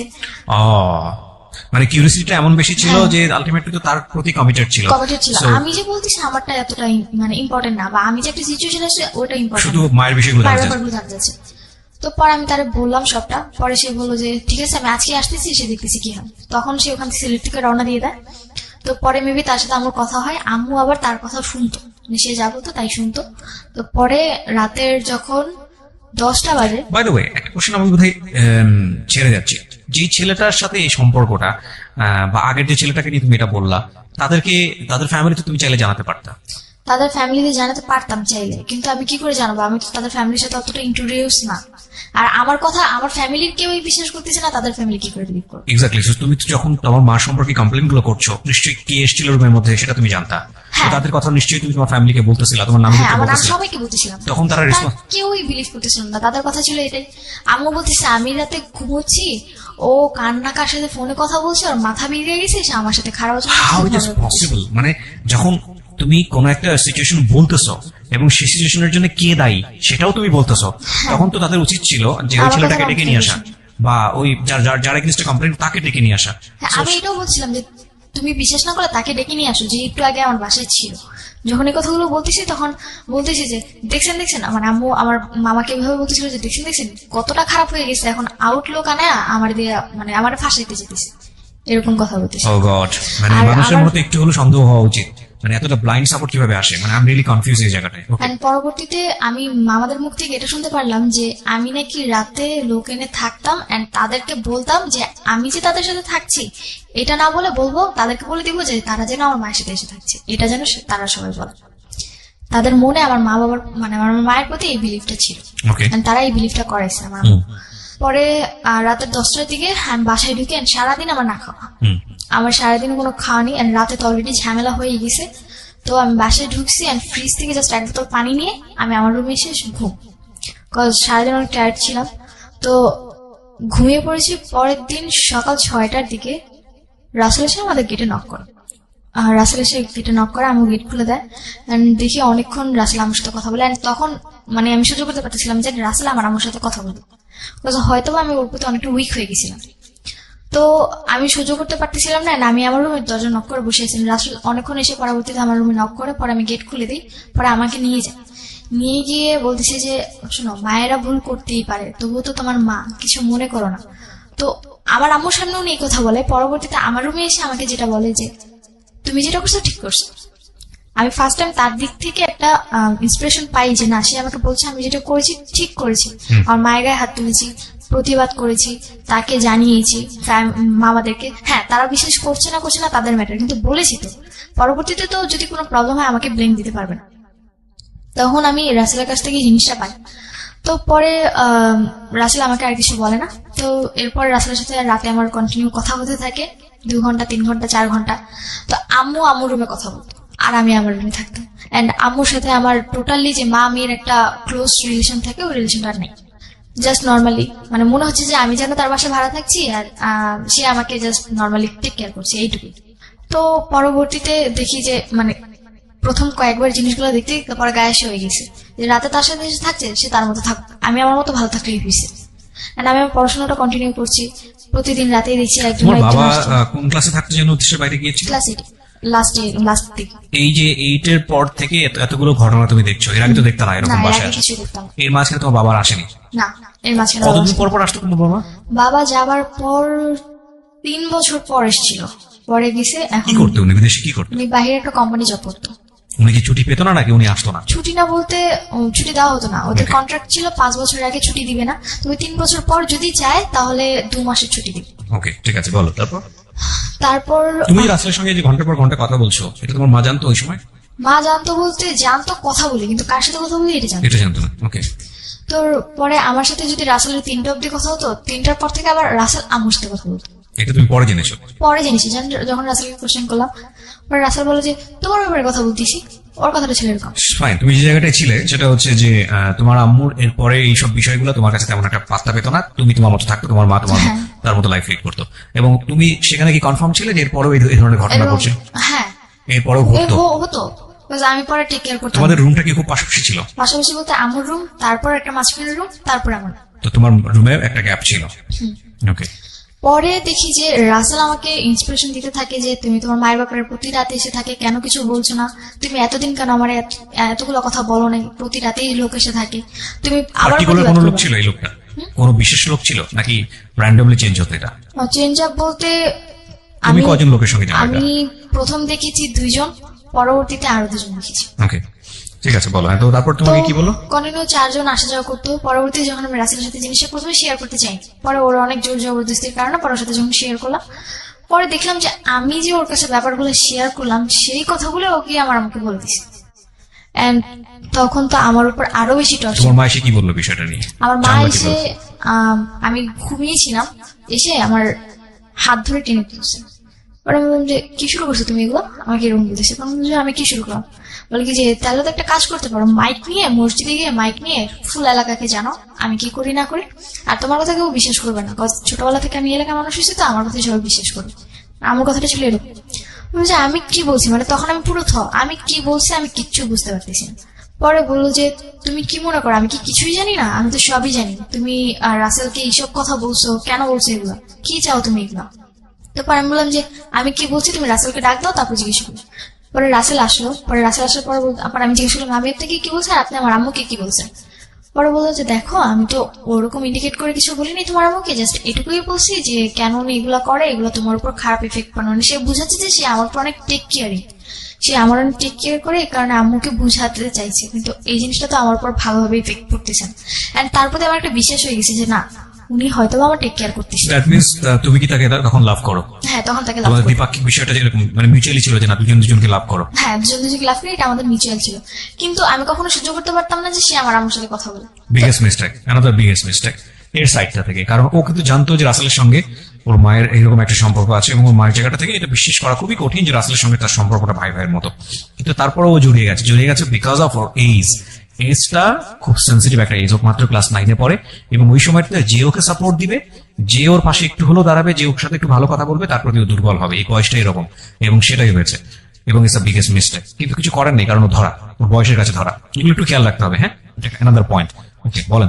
তারপর রাসেলের সাথে আমার ঘোরাফেরা এরকম চলতেছে। তো একদিন আম্মু জানতে পারে যে আমি রাসেলের সাথে বাইরে ঘুরতে গেছি। বাসায় আসার পর আম্মু যখন জিজ্ঞেস করলো কোথায় গেছিলাম, পরে আমি বললাম যে বাইরে গেছিলাম, আমি মিথ্যে বলি আম্মুকে। পরে আম্মু বলছে আমি তো জানি তুমি রাসেলের সাথে বাইরে গেছো। আমি অবাক হয়ে যাই, কি করে জানলাম। পরে রাসেল এসে আম্মুকে কোনোভাবে ম্যানেজ করে। তো রাসেলকে আম্মু এতটাই বিশ্বাস করতো যে রাসেল যদি বলতো যে না আমি আপনার মেয়েকে নিয়ে পালিয়ে গেছি, তারপরে যদি এসে বলতো যে না আমি ওকে জাস্ট নর্মালি দেখতে নিয়ে গেছি জায়গাটা, ওটাই বিশ্বাস করতাম আমি। তো এতটা বিলিভ করতো। আর এর মধ্যে তো 4-5 জনের সাথে আমার অলরেডি রিলেশন চলতেছে, তাও রাতে। এগুলো তুমি রাসেলের সাথে শেয়ার করতে? হ্যাঁ, এগুলো আমি রাসেলের সাথে, এরপর থেকে আমি আমার টোটালি সবকিছু ওর সাথে শেয়ার করতাম। তো রাসেল এগুলো জানার পরে কি বলতো? জানার পর ওর সাথে যদি আমার সাথে কথা হইতো, মানে আমার পরবর্তীতে আমাদের রিলেশনে যখন 6-7 মাস কেটে গেছে, তখন এরকম চলতে থাকে। পরবর্তীতে আমার জিনিসগুলো খুব মানে করার না একটা খারাপ ভাবে যে তোমার সাথে আমার রিলেশন, আমার একটা গার্লফ্রেন্ড বয়ফ্রেন্ড নর্মালি যতটুকু কথা বলা দরকার তাদের নিজেদের ব্যাপারে, সেই জায়গায় কিনা আমরা 4-5 ঘন্টা শুধুমাত্র মায়ের ব্যাপারে নিয়েই কথা বলি। তখন তুমি জিনিসগুলো অ্যাভয়েড করার চেষ্টা করতে, যে আমি এগুলো অ্যাভয়েড করি, কিন্তু দেখতাম যে আমি যত অ্যাভয়েড করতেছি ও ততই বেশি আমার প্রতি আরো মানে রাগ দেখাচ্ছে, শুনতে চাচ্ছে, আমার সাথে কথা বলতো না যে কেন তুমি তোমার মায়ের ব্যাপারে আমাকে বলবে মানে না। বিষয়টা তোমাদের সম্পর্কটা এমন ছিল যে কাল রাতে বাসায় কি হয়েছে সেটা তোমার বয়ফ্রেন্ডের সাথে শেয়ার করা, এটাই মূল এজেন্ডা। হ্যাঁ, এটাই মূল এজেন্ডা। আমি এখানে একটা বিষয় একটু ইন্টারাপ্ট করি প্রিয় শ্রোতা। আজকে যে স্টোরিটা আমরা এখানে প্রচার করছি সেখানে ওর সামাজিকতার কথা চিন্তা করে, এবং এই ধরনের স্টোরিতে শুধু সামাজিকতা না, যাতে করে এটা একটা স্বাভাবিক পার্সপেক্টিভ থেকেও ওর নাম এখানে অন্য নাম ব্যবহার করা হয়েছে, ওর আসল নাম প্রকাশ করা হয়নি। ওর ভোকালটা যেটা আপনারা শুনতে পাচ্ছেন এটা রিয়েল ভোকাল না, এটা আমরা রেডিও এন্ড থেকে চেঞ্জ করে দিয়েছি। দিস ইজ রেকর্ডেড স্টোরি, আমরা রেডিও এন্ড থেকে এটা চেঞ্জ করেছি। এবং শুধু তাই না, ও যত নাম এখানে ব্যবহার করছে, যত পরিচয় এখানে এসছে, প্রত্যেকটা জিনিস হচ্ছে ফেক। শুধুমাত্র স্টোরিটা ও যেভাবে বলছে ওর জায়গা থেকে রিয়েল, এবং যাতে করে ওর সামাজিকতায় কোনো সমস্যা না হয় সেজন্যই এই নামগুলো বা ওর ভোকালটা সবকিছু চেঞ্জ করা হয়েছে, এবং যাতে করে ওর সামাজিকতায় কোনো সমস্যা না হয়। আমরা মূল ঘটনা থেকে কি শিক্ষা নিব সেটাই হচ্ছে বিষয়, সেজন্য মূল ঘটনার দিকে আপনারা ফোকাস করুন। ও কে, কোন এলাকা থেকে আসছে, কি এটা ফাইন্ড আউট করবেন না, ঠিক আছে? ওকে, বলো তারপর। তো এর মধ্যে আবার জানতে পারি যে আম্মু আমার ব্যাপারে যে 4-5 জনের সাথে তার রিলেশন ছিল, সে তাদেরকে কন্টিনিউ আমার ব্যাপারে খারাপ কথা বলে যেত। শুধু তাই না, আমার নানু বাড়িতে গেলে আমার টপিক থাকতো খারাপ ব্যাপার। আমার বাবার সাথে তো প্রতি রাতে মানে যদি মানে আল্লাহ 30 দিন যদি আমার বাবার সাথে তার কথা হতো, প্রতি রাতে আমার বাজে টপিক নিয়ে আব্বুর সাথে কথা হতো। এন্ড আস্তে আস্তে আব্বুর মনটা বেশি তুলেছে যেটাকে বলে। হ্যাঁ, তো তুলতে তুলতে এমন একটা পর্যায়ে চলে গেছে যে আমার সাথে বাবা টোটালি কথা বলতে চায়, অ্যান্ড আমি পুরোপুরি খারাপ হয়ে গেছি। মানে খারাপ কি, তার চেয়েও খারাপ হয়ে গেছে আমার বাবার কাছে এটা। তো তার কথা, আমি একটা হাজি মানুষ হয়ে কেন এরকম একটা খারাপ মেয়ে পেটে ধরছি, কেন জন্ম দিছি, তো এটা হচ্ছে মূল কথা। আমার মায়ের মানে বাবা মাকে এটা বলতো, অ্যান্ড মাঝে মধ্যে এটাও বলতো যে ওই যে বান মেরে যে মানুষ মেরে ফেলে, আমার বাবা বলতো যে তোকে ওকে মেরে ফেলে, তারপরে বাঁচা রেখে কি লাভ। তো তারপরে রাসেলের সাথে যখন আমাদের রিলেশনটা 8 মাসের কাছাকাছি চলে আসলো, এরপরে দেখলাম যে না, আমার সাথে যতটা ওর উঠা বসা কথাবার্তা তার চেয়ে বেশি আমার সাথে ঘনিষ্ঠতা। আমার বাসায় আসলে আমি তখন কোচিং করতাম, তো আমি যেটুকু টাইম কোচিং এ থাকতাম ওইটুকু টাইম আমার বাসায় থাকতো, আমি আসার আগে চলে যেত। এটা আমি আমার ভাইয়ের কাছ থেকে শুনি। পরবর্তীতে আবার দেখলাম যে আমি যদি স্কুলে যাই, আমার স্কুল থাকতো মানে 7টা থেকে 7:30 থেকে পিটি শুরু হয়ে যেত, আমাকে 7টার মধ্যে উপস্থিত থাকতে হতো, 4:30 থেকে বাসা থেকে বেরিয়ে যেতাম।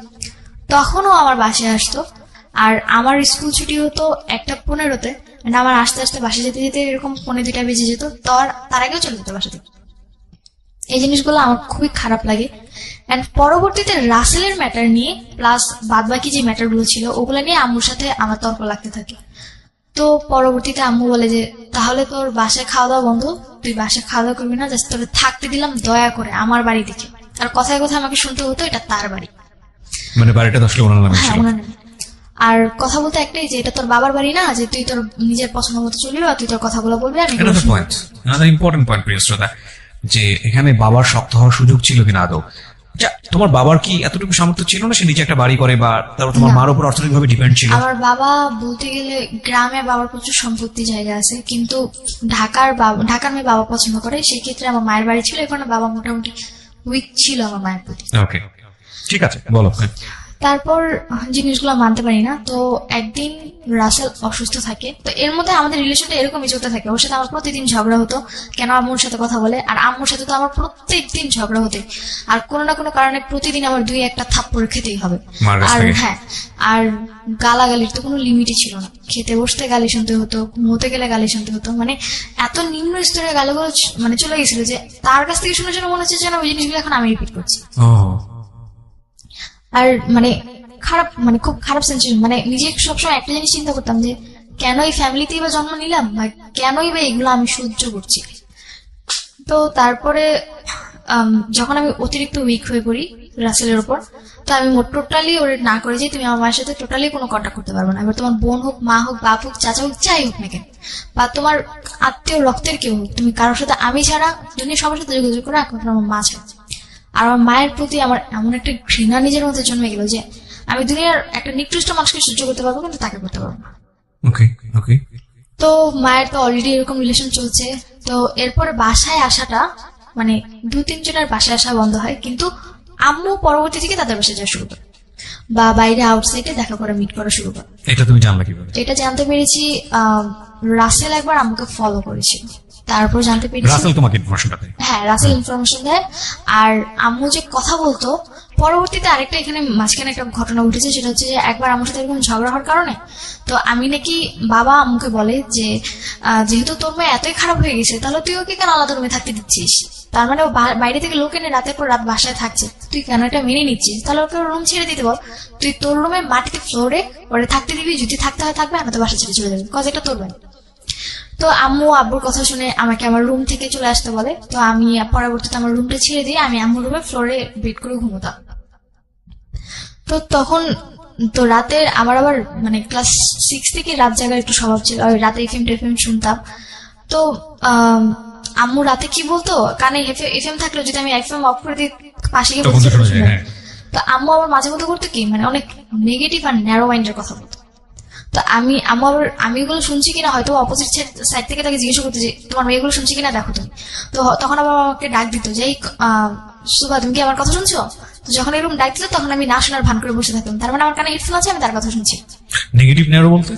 নেগেটিভ ন্যারো বলতে হাজবেন্ড ওয়াইফের যেমন কথা। ওকে ওকে, উই গট আন্ডারস্টুড। হ্যাঁ। তো এই জিনিসগুলো আমি টোটালি মানে যখন কথাগুলো শুনতাম মানে খুবই খারাপ লাগতো, টলারেট একদমই করতে পারতাম না। চিন্তা করতাম যে কেন আমাকে ওই রুম থেকে রুমে নিয়ে আসছে। তো এরকম তখন আমার 9-এর লাস্ট এক্সাম বলতে মানে এক্সামের লাস্ট এক্সাম ছিল, তারপরে 2 দিন পর রেজাল্ট দিয়ে দিবে, ডিসেম্বর মাস ছিল তখন। আমি টোটালি সহ্য করতে পারি না। দেন আম্মু লাস্টের দিকে আম্মুর সাথে আমার আবার ঝগড়া হয় কোনো একটা ম্যাটার নিয়ে, বলতে গেলে যে আমি কোচিং গেছি, রাত করে বাড়ি ফিরছি। ওই দিন আমার কোচিং এ অনুষ্ঠানও ছিল, তো ওই জায়গায় আমার লেট হয়ে গেছে। প্লাস ওখান থেকে আসার সময় রাসেলের সাথে দেখা করে আসতে গিয়ে আমার একটু লেট হয়ে গেছে, মানে 9:30টার কাছাকাছি চলে গেছে। তো আমাদের এলাকাটা এরকম যে 9:30টার পর বা 10টার দিকে কোনো মেয়ে বাড়িতে ফিরলেও তাকে নিয়ে অনেক বাজে মন্তব্য করা হয়। তো আম্মু ওইটা আমার সাথে চিল্লাচিল্লি করতে থাকে। পরে আমি আম্মুরে, মানে আমার সাথে তো আম্মুর কোনো ভালো রিলেশনই নেই, আর আম্মু যদি আমাকে কোনো কথা বলে আমি প্রত্যেকটা কথার বাজে অ্যান্সার দিই, ওকে, কজ তার কাছ থেকে সুন্দর সুন্দর এখন আমার অভ্যাস হয়ে গেছে। তো পরে আম্মু আমাকে জিজ্ঞেস করে, এত রাত করে কেন তুমি বাসায় আসছো? পরে আমি বললাম যে আমি যদি রাত করে বাসায় ফিরি বা আমি যদি কোথাও থেকে ঘুরেও এসে বাসায় ফিরি, তুমি তো আমার বাবাকে এটাই বলবে যে না আমি আরেকটা লোকের সাথে থেকে আসছি, তাই না? তুমি যেটা মনে করো সেটাই। আমার অ্যান্সারটা ছিল এরকম। আর আমি রাত করে বাড়ি ফিরলে আম্মু প্রত্যেকটা দিন বাবাকে একটা কথা বলতো যে তোমার মেয়ের এমন একটা চাহিদা হয়েছে, মানে এত খারাপ কথা বলতো যে ওরা এখন ঘরে রাখা দেয়, এমন কিছু কিছু কথা বলতো যে হাজব্যান্ড ওয়াইফ কথা বলতে পারে, কিন্তু যখন একটা মেয়ের টপিক নিয়ে কথা বলে মায়ের কিন্তু উচিত যে না মেয়ের টপিক একটু মানে নিজের মধ্যে রাখা, কিন্তু সে কোনোটা রাখতো না, আরো বেশি করে বলতো। তো পরে আমার আবার এরকম ছিল যে না তাকে যদি মানে আমি যদি রাত করেও বাড়ি ফিরতাম, তার জন্য যদি আমি অনেক খাবার নিয়ে আসতাম, সে আমাকে কিছুই বলতো। ওকে, সো তুমি কনভিন্স করার জন্য মাঝে মাঝে খাবার নিয়ে আসছো? হ্যাঁ, যে আমি বাইরে গেছি, হয়তো বা আসতে লেট হয়ে গেছে, তার জন্য যদি খাবার নিয়ে আসতাম সে আমাকে কখনোই এই সময়টা তুমি কি করতে? এই সময়টা আমার হয়তো বা হাতে ঝিলে থাকা হতো, বা তখন আবার রাসেলের সঙ্গে? হ্যাঁ, রাসেল আবার তখন একটা বিজনেসে যুক্ত ছিল, যার কারণে ওর বিজনেসের কারণে উত্তরা বা বিভিন্ন জায়গায় যেতে হতো, মানে ওই ওর মানে বিজনেসের ইয়াটা প্রচারটা করার জন্য। রাসেল কি ওই সময়টাতে তোমার মায়ের সঙ্গে কি কথাবার্তা বলতো? নর্মালি বাসায় আসতো? খুব কম, আমার প্রেশার পড়ার পর একটু কম আসতো। তো এটা কি তোমার মা বুঝতে পারতো না? বুঝতে পারতো না বলতে, ও হয়তো কোনোভাবে কনভার্স করতো, আমি কখনো এই ব্যাপারে জিজ্ঞেস করি না। আর ও যদি জিজ্ঞেস করতাম, ও বলতো যে তোমার এত কিছু জানে কি লাভ, আমি তো ম্যানেজ করতেছি। Okay fine, he is playing double game actually. ও যখন তোমার সাথে বাইরে মিট করতো বা তুমি কার সাথে মিট করতো সেটা তোমার মা জানতো?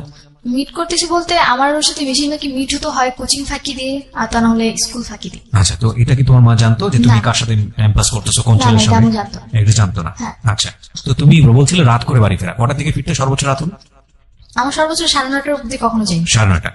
তোমার তখন বয়স ক্লাস 9-এ পড়ো তুমি? তখন আমি 15, মানে তুমি কোন ক্লাসে পড়ো? তখন 10-এর ফার্স্ট ডে। 10-এর ফার্স্টে। ক্লাস 9:30 অনেক রাত। হ্যাঁ, অনেক ওকে, রাত। বলো। তো পরে যখন আম্মু আমার উপর চিৎকার চেঁচামেচি করতো, তো আমি বলতাম যে তুমি করলে দোষ না আমি করলে দোষ, মানে আমার কথাটা এরকম ছিল রিপিট দ্য সেন্টেন্স, বলো। যে তুমি করলে দোষ না আমি করলে দোষ। So ultimate lesson of the story is here. এইখানেই হলো লেসন, এবং এটা আরো কত বড় দিকে যাবে সেটাই হচ্ছে দেখার বিষয়। এই লাইনটা একটু মাথায় রাখেন, কারণ একটা কথা আমরা সবসময় বলি, শিশুকে যে পরিবেশে বড় করছেন সে সেই রকমই হবে বা তার চেয়ে ভয়ানক হতে পারে। ওকে, তো যখন আম্মুর সাথে এরকম তর্ক বিতর্ক দিত, তো তার সাথে আমার মানে এরকম কন্টিনিউ এরপর থেকে প্রতিদিনই প্রায় তার সাথে আমার মারামারি হতো। মানে সে আমাকে মারতো, আমি তাকে মারতাম, তারপর সে আমাকে বকাবকি করতো। সো ন্যাস্টি না? এগুলো শুনলেও মানে যে এটা চিন্তাই করা যায় না, বাট চিন্তা করে দেখুন মানে কতটা ভয়াবহ হতে পারে একটা পারিবারিক সমস্যা। ওকে, তো এরকম ঘটনা ঘটতেই থাকে প্রতিদিন। তো তখন আস্তে আস্তে মানে রাসেলের প্রতি আমি একটু উইক হতে থাকি আরো বেশি। তো তখন ওরা আমি বিলিভ করা শুরু করে, মানে ও আমাকে যা বলতো আমি তা বিলিভ করতাম, আর ও আবার আম্মুকে যা বলতো আম্মু তা বিলিভ করতো। মানে ও এদিক থেকে আম্মুর সাথেও কথা বলতো, আমার সাথে, মানে দুদিক থেকেই ওর মানে ইয়াটা খুব ভালো ছিল। কোথায় গিয়ে দাঁড়ায় সেটাই আমরা দেখবো। ছোট্ট আরেকটা বিরতি নিচ্ছি প্রিয় শ্রোতা। আমাদের এই পুরো স্টোরিটা ইউটিউবে আপলোড করা হয়েছে, যারা আমাদের ইউটিউবে আছেন এখনই আসলে আপনারা শেষটাও বুঝতে পারবেন। পুরো স্টোরিটাই আপনারা পাবেন আমাদের ইউটিউব চ্যানেলে। আমাদের ইউটিউবের ঠিকানা হচ্ছে www.youtube.com/dfm904। আমি আবারও বলছি youtube.com/dfm904। চ্যানেলটি আছে ঢাকা FM 90.4 নামে। আপনারা ওখানে যাবেন, যাওয়ার পরে অবশ্যই চ্যানেলটি সাবস্ক্রাইব করতে ভুলবেন না এবং নোটিফিকেশন বেলটা অন করে রাখবেন।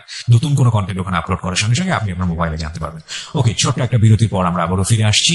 আজকের এই স্টোরিটি পারিবারিক একেবারে গোপনতম সমস্যা, সেটা একটা শিশুর বিকাশ এবং একটা শিশুর, বিশেষ একটা মেয়ে শিশুর। আর আমি জানি না ওর ভাই তো একেবারেই ছোট ছিল, ওদের মানসিকতায় কোনো ধরনের কোনো প্রভাব পড়ছে কিনা, বাট এটা যদি কন্টিনিউসলি চলতে থাকে তাহলে এটা কত ভয়াবহ রকমের একটা মানসিকভাবে বাধাগ্রস্ত করতে পারে তাদেরকে, ব্যক্তিত্ব বিকাশের জন্য কত ভয়ানক হতে পারে এটা একটু চিন্তা করে দেখুন। এবং সেই জায়গাটা থেকে আপনাদের নিজেদের সচেতন হওয়ার একটা প্রয়োজন আছে বলে আমরা মনে করি। এরকম একটা বিষয় নিয়ে আমাদের সমাজে, আমাদের মিডিয়াতে বা অন্য কোথাও খুব বেশি এত ব্রডলি ডিসকাস হয় না। আমরা এটা সামাজিকভাবে এটাকে ট্যাবু মনে করি, যেটা একটা মানুষের সুস্থভাবে বিকাশের জন্য আমরা আজকে যে ধরনের কন্টেন্ট এন্টারটেইনমেন্টের জায়গা থেকে পাচ্ছি, বা যেসব বিষয় নিয়ে আমরা কথা বলি, যেসব বিষয় আমরা এন্টারটেইনমেন্ট জায়গা থেকে নিয়ে আসি, সেসব বিষয়গুলো আমাদের কোনো না কোনো ভাবে আমাদেরকে এন্টারটেইন করে। এবং আমরা মনে করি আমাদের এই ইনফরমেশন সহজলভ্যতার যুগে আমাদের এই ধরনের বিষয়গুলো নিয়ে এক ধরনের সাইকিয়াট্রিক ট্রিটমেন্ট হওয়া উচিত, এক ধরনের সচেতন হওয়া উচিত যে মারা সন্তানদেরকে কিভাবে বড় করবে, বা সন্তানরা মাদের সাথে কিভাবে আচরণ করবে, বা অভিভাবকের সাথে কিভাবে আচরণ করবে। প্রত্যেকেরই প্রাইভেসি লাইফ আছে, প্রত্যেকেরই আছে প্রিয় শ্রোতা, আমি ডেফিনেটলি শিওর প্রত্যেকেরই আছে, আমরা কেউই মহামানব নই। এবং সেই প্রাইভেট লাইফটা আমরা আমাদের সন্তানের সামনে কিভাবে এক্সারসাইজ করব, বা আদৌ এক্সারসাইজ করবো কি করবো না, সেটা যদি করি তাহলে কি ভয়ানক পরিস্থিতি দাঁড়াতে পারে এবং সেটা নিজের জন্য কতটা খারাপ হতে পারে, সেটা একটু চিন্তা করা উচিত। মার সঙ্গে তখন তোমারও হাতে তোলাতুল যে ব্যাপারগুলো চলে আসছে এবং তুমি র্যান্ডমলি এটা করছো, মানে একবার তুলে তোমার সাহস হয়ে গেছে, এখন তুমিও তোমার মাও করছে, তুমিও করছে, সে গালি দিচ্ছে, তুমিও গালি দিচ্ছ, হ্যাঁ র্যান্ডমলি চলছিল। তারপর তো এরকম ভাবে আমার বড় মামা আমার ফ্যামিলির প্রতি একটু বেশি টেক কেয়ারিং ছিল, তো উনি প্রায়ই আমাদের ঝগড়া মিটাতে আসতো। তো এক পর্যায়ে মামা কন্টিনিউ আস্তে আস্তে হয়তো ওনার কোনো না কোনো ভাবে কোনো বাজে একটা দিক পড়ে। তো পরে আমার বড় মামা কন্টিনিউয়াসলি আসতেছিল। হ্যাঁ কন্টিনিউ আসতে কেন আসতেছিল? এই যে আমাদের ঝগড়া সামাতে বা আমাদের ফ্যামিলি এখন কেমন আছে এইসব ব্যাপারে উনি কি বিবাহিত ছিল? হ্যাঁ আমি ম্যারিড ছিল। ওকে, আমার বাচ্চা কাচ্চা ছিল? বিয়েও হয়েছে। বিয়ে হয়ে গেছে। ওকে। তো পরবর্তীতে বড় মামা মানে কি পরিবারের সবার বড়? হ্যাঁ আমার মায়ের ফ্যামিলিতে তারা 7 ভাই বোন, তার মধ্যে সবার বড়। ওকে। তো পরে আমার বড় মামাকে আমার মা খুব বিলিভ করতো। তো একদিন বড় মামা বলে যে দেখ তোর ফ্যামিলিতে তো ঝামেলা, তার চেয়ে ভালো আমি আমার বাড়িতে নিয়ে যাই সুভাকে, ওকে কয়েকদিন আমার বাড়িতে রেখে পরে তোরা আমার বাসায় আবার দিয়ে যাবো। তো পরে মামার দুটি বিয়ে হয়েছে, একটা থাকে ধানমন্ডি আর একটা থাকে মানে আমাদের এলাকাতে। তো মামা বলছে যে আমাদের এলাকা থাকলে যে কোনো সময় তোর বাসা চলে আসতে হবে, তার চেয়ে বলে আমি ওকে ধানমন্ডি নিয়ে যাই। ধানমন্ডিতে আমি মানে আমি একদমই প্রস্তুত ছিলাম না, বা আমি যেতেই চাইনি টোটালি। কিন্তু আমার প্রচুর জোর জবরদস্তি গালাগালি সহ্য করতে না পেরে যে এইটুকু চিন্তা করতাম যে না 2-3 দিনের জন্য রেস্ট তো পাবো অন্তত আমি। তো এই চিন্তা করে পরে আমি গেলাম, তখন আমি টিনের ফার্স্টের দিকে। তো যখন আমি ধানমন্ডি মামার বাড়িতে গেলাম, তো ওই দিনটা ছিল যে মামাদের বাড়িটা ছিল এরকম যে মানে ফুল বাড়িটার মধ্যে একটাই মানে একতলা বাড়ি। তো 2টা ফ্ল্যাট ছিল, এক ফ্ল্যাটে হাজবেন্ড ওয়াইফ থাকতো, তারা সকালে চলে যেত, রাতে আসতো। আরেক ফ্ল্যাটে মামা আর তার ওয়াইফ থাকতো। আর আশেপাশে সামনে ছিল বড় একটা মাঠ, আর ডান পাশে ওরকম খোলামেলা ছিল, আর পিছনে ছিল মানে বাগান টাইপের। তো যখন ওই বাড়িতে গেলাম, তো প্রথম দিন মোটামুটি ভালো, নিজেদের বলতে ভাড়া থাকতো। তো প্রথম দিনটা মোটামুটি মামি আমার খুব টেক কেয়ারিং করে। তো মামি আবার জব করতো, মামা নর্মালি কিছু করতো না। তো মামি সকালবেলা জবে চলে যায়, পাশের বাড়ির লোকেরাও চলে যায়। তো আমি মানে ড্রয়িং রুমে বসে টিভি দেখতেছিলাম। তো মামার আচরণগুলো আমার কাছে খুব একটা ভালো লাগে, মানে সে অন্যরকম আচরণ করতেছিল। তো পরবর্তীতে তার মা আমার পাশে এসে বসায়, টাচিং গুলো আমার কাছে খুবই খারাপ লাগে। তো পরবর্তীতে আমি মামার মানে ড্রয়িং রুম থেকে আমি আমার রুমে গিয়ে রুম নক করে দিয়ে রুমে শুয়েছিলাম। তো পরে মামা এসে অনেকক্ষণ রুমে নক করে, আমি খুলিনি। পরে বললো যে মানে ভয় দেখাচ্ছিল, যদি তুই না খুলোস তাহলে কিন্তু আমি তোকে পুলিশে দিয়ে দিবো বা তোর কিন্তু একটা ক্ষতি করে ফেলবো, এরকম কথা বলছিল। তবু আমি খুলিনি। তখন আমার কাছে ফোন নেই, তখন আমার ফোন নিয়ে গেছে আম্মু। তো পরে আম্মুর সাথে কথা হচ্ছিল, পরে মামা ভেবে আম্মুরে ফোন দিছে যে তোর মেয়ে এত বেয়াদব যে কোনো কথা শুনে না, আমাদের এখানে এসে খারাপ আচরণ করতেছে। আমি রুমে বসে কথাগুলো শুনতেছি, আম্মু কি বলছে সেটা তো আমি জানি না। মামা এরকম কথা বলতেছিল, হয়তো বা আম্মু বলছিল যে ওরে মাইর দেন বা দেখবেন ঠিক হয়ে গেছে, ওর মাইর দিয়ে সোজা করতে হয়, আমারটা মারলে তো আমারে উল্টা দেয়, আপনারা মারলে তো আপনাদেরকে কিছু করবেন, এরকম কথা বলতেছিল। তো পরে মামা রেগে যায় প্রচুর আমার উপর। অ্যান্ড পরে যখন আমি পরে অনেকক্ষণ দরজা তোর মা কথা বলবে তোর সাথে, দরজা খুলি। পরে আমি যখন দরজা খুলি, মামা আমার গায়ে হাত আমাকে একটা চড় মারে। অ্যান্ড এতটাই জোরে ছিল যে না আমি 2-3 মিনিটের জন্য স্তব্ধ হয়ে গেছি। তো পরে আমি বললাম যে কি করতেছেন এগুলো আপনি? পরে আমার সাথে অনেক বাজে আচরণ করে, অ্যান্ড এক পর্যায়ে অনেক খারাপ সিচুয়েশনের মধ্যে আমাকে রেপ করে। আমার লাইফে ফার্স্ট টাইম ছিল তখন। আমি প্রচুর চিৎকার করি কিন্তু কোনো লাভ হয়নি। হয়তো বা আমার চিৎকারটা কারো কান অব্দি যায়নি, বা হয়তো আমার ভাগ্যেই ছিল এরকম। ভাগ্যের দোষ দিয়ে লাইফটাকে ছেড়ে দিই যে কি করলাম এটা। তো ওই দিন এই সিচুয়েশন যাবার উনি তোমাকে কি বলে এই ঘটনার পরে? এই ঘটনার পর আমাকে একটাই কথা বলে যে তোর মায়ের মানে পরবর্তীতে ওনার মুখ থেকে আমি যেটা জানতে পারলাম যে হয়তো ওনাদের ফুল ফ্যামিলিটাই এরকম। বড় মামার সাথে আচরণ করার পর বলে যে আমার যে ছোট মামা ছিল উনিও নাকি এরকম কয়েক জায়গায় এরকম কিছু করছে। সো আমি যদি এগুলো কাউকে বলতেও যাই কেউ কখনো বিলিভ করবে না, আর এতে নিজের বদনাম হবে, নিজের মান সম্মান যাবে, প্লাস সমাজে কলঙ্কিত হব আমি। এই কথাগুলো বললে সমাজে হ্যাঁ হয়তোবা ন্যায় বিচার তো কখনো আমি পাবো না, তাদের কথা ছিল এরকম যে ন্যায় বিচার তো তুমি কখনোই পাবো না, আর আমাদের ব্যাপারে কিছু বলতে গেলে কেউ কখনো বিশ্বাসও করবে না, আর তাছাড়া তুমি এখনো 18 বছরের হও না। তখন আমার সবচেয়ে বড় মানে তখন এটাই মনে করতাম যে কেন আমি 18 বছরের আগে আমার জীবনে এগুলো আসতেছে, সহ্য করতে পারিনি। তারপর বাসায় আসলাম। You are so desperate first of all. তুমি আজকে লাখ লাখ মানুষের সামনে কথাগুলো বলার সাহস করছো, এই জায়গা থেকে আমি তোমাকে অনেক ডেসপারেট মনে করতেছি। তুমি এই ঘটনা ঘটার পরে পুলিশে যাওনি কেন? আমি গিয়েছি, গিয়েছো তুমি পরে পুলিশে? গেছি, অনেক আমরা পরে। আগাই প্রিয় শ্রোতা। হ্যাঁ, তো পরে আমি বাসায় আসার পর 2-3 দিন কোনো কথা নেই, অ্যান্ড যে জিনিসটা আমার কাছে অনেক কষ্টকর ছিল, ফার্স্ট টাইম আমার লাইফে এরকম কিছু অনেক পেইনফুল ছিল। পরবর্তীতে রাসেলের সাথে আমি ব্যাপারটা শেয়ার করি। ওটা কি ইন দ্য মিন টাইম ঘটনা ঘটার পর শেয়ার করেছো? পর বলতে 4-5 দিন পর। ওকে। তো যখন আমার বাসায় এসে পরে আমি ওই কথাগুলো বললাম, এন্ড দেখলাম যে ও আমার কথাগুলা মনোযোগ দিয়ে না শুনে আমার কথাগুলা নেগেটিভলি নিচ্ছে, কেন করছে, আমি কিভাবে একটু করছে, আমি কত- এক্স্যাক্টলি মানে ও বেসিক্যালি ওই ঘটনাগুলো মানে মোমেন্টে জানার চেষ্টা করতেছে, হ্যাঁ।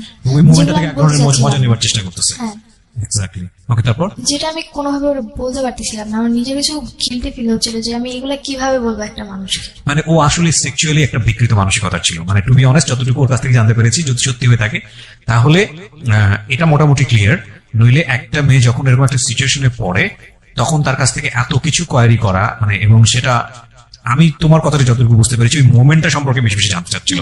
ও আসলে বিকৃত মানসিকতা ছিল, এছাড়া মানে আর কিছুই বলা যায় না।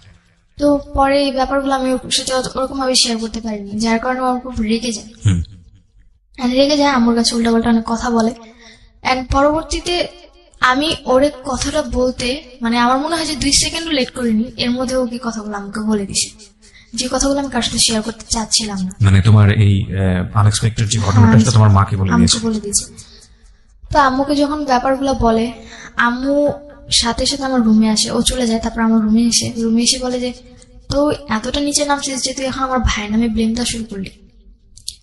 আমি আমার কষ্টটা কারোর সাথে শেয়ার করতে পারতেছিলাম না, যে আমি এতটা বড় একটা প্রবলেমে পড়লাম যে অন্তত আমার মা আমার প্রবলেমটা শুনছে না, আমাকে উল্টো ব্লেম দিচ্ছে যে আমি তার ভাইয়ের নামে কেন ব্লেম দিচ্ছি।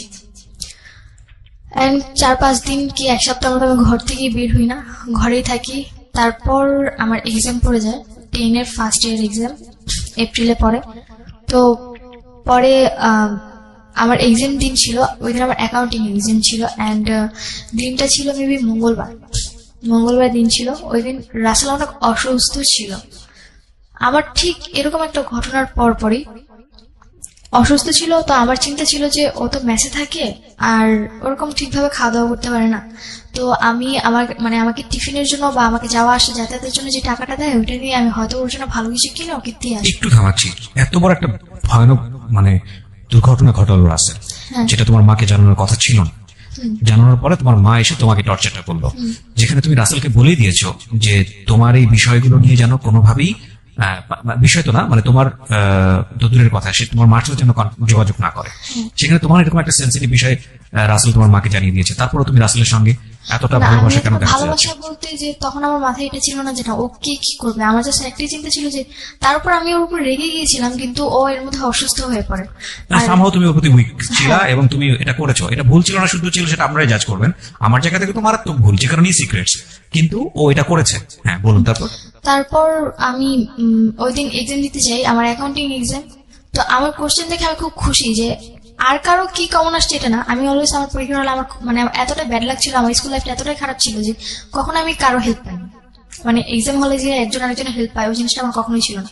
আমি যতটুকু পাশ করে আজ পর্যন্ত আসছি পুরোটা নিজের দক্ষতা। তো ওই দিনও আমার মানে এক্সামে আমি খুব খুশি যে আমার ফুল কমন আসছে। আমার জাস্ট এইটুকুই যে আমি কোনো মতে পাস মার্কটা উঠাবো, এরপরেই আমাকে যেই হোক তাড়াতাড়ি করে যেতে হবে। অন্তত 1 ঘন্টা আগে এক্সাম হল থেকে বের হয়ে ওর বাসায় গিয়ে ওর কিছু দিয়ে আমার বাসায় যেতে হবে আবার। তো আমি ওই দিন এক্সামটা 2 ঘন্টার মধ্যে কমপ্লিট করি। 4টা এক্সাম ফুল মানে 4টা মার্কস ফুল দিয়েছি, 40 আবার মানে যেটা 40 যতটুকু অ্যান্সার করছে আমার ফুল অ্যান্সারটাই আসবে। তো আমি এরপর এক্সাম হল থেকে বের হয়ে যাই। ওই জিনিসটা আমার মামি আবার ফলো করে যে এক্সাম হলে ঢুকে এক্সাম আবার 3 ঘন্টা, সেই জায়গায় আমি কিনা 2 ঘন্টা এক্সাম দিয়ে বের হয়ে গেছি। কোথায় যাচ্ছি, মামি আবার আমাকে ফলো করে। তো মামি ফলো করে পরে আমি মেন রোডের দিকে কে ফলো করে? মামি। কোন মামি এটা?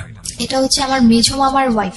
আচ্ছা, তো তার সবাই তোমার সম্পর্কে একটা নেগেটিভ পারসেপশন, হ্যাঁ, সুতরাং সবাই ফলো করে। সবাই follow ওকে, করে।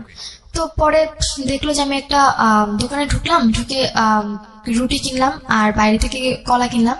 তো আর মানে মেডিসিন যেটা নর্মালি কিনে যাচ্ছি। তো মামি আমাকে অনেকক্ষণ ফলো করে। ফলো করার পর মামি দেখলো যে আমি শুভর বাড়ির সামনে এসে একটা ফ্লেক্সিলোডের দোকান থেকে। শুভকে? শুভ বলতে ইসের রাসেলের ফ্রেন্ড। ওকে, রাসেলের ফ্রেন্ড। হ্যাঁ, তো ওর নাম্বার আমার মুখস্থ ছিল। তো আমি ফ্লেক্সিলোডের দোকান থেকে শুভকে ফোন করছি যে শুভ ভাই আপনি কোথায় আছেন। পরে বললো যে আমি তো বাড়িতেই আছি। বলি রাসেল কি আসে? তাহলে আমি আসতাম। ওর ফোনে ফোন দিচ্ছি, ফোনটা সুইচ অফ। ওর ফোনটা সুইচ অফ ছিল। তো পরে শুভ ভাই বলতেছে যে কই আমিও তোর ফোনে দিয়ে পাচ্ছি না, আর ও তো বাসায় নেই, ও তো আরো 2 ঘন্টা আগে বের হয়ে গেছে। তখন আমার মাথায় একটা জিনিসই কাজ করতেছিল, আমার পরীক্ষা 2 ঘন্টা আগে, তার মানে আমি 2 ঘন্টা আগে বের হয়েছি, ও 2 ঘন্টা আগে কোথায় গেছে। নিশ্চয়ই তোমার বাসায় আসছে, আমরা পাস আমি করতে ওই পারি। জায়গার একটা সেকেন্ডও লেট করলাম না। মামি জাস্ট ওইটা দেখলো আমাকে ফ্লেক্সিলোডের দোকানে কথা বলতে। মামি ওর সাথে সাথে আম্মুকে ফোন করছে। আম্মুর ফোনটা তখন সুইচ অফ ছিল। আমার লাকটা এত ভালো ছিল যে হয়তো বা কিছু জানার জন্য আল্লাহ আমাকে এই জায়গায় হেল্প করছে। ওকে, এবং ভয়ানক কিছু একটা আমরা দেখতে চাচ্ছি, এটা আমরা খুব ভালো করেই বুঝতে পারছি। তো আমি যখন শুভ ভাইয়ের কাছ থেকে ইনফরমেশনটা পাই, আমার মাথা আর কোনো কাজ করে না। আমাকে যেভাবে হোক বাড়ি পৌঁছতে হবে, এবার 1 ঘন্টায় হোক বা 5 মিনিটে হোক। তো আমি যে ফ্লেক্সিলোড থেকে ফোন করেছিলাম সেখান থেকে আমার বাসাটা বেশি একটা দূরে ছিল না।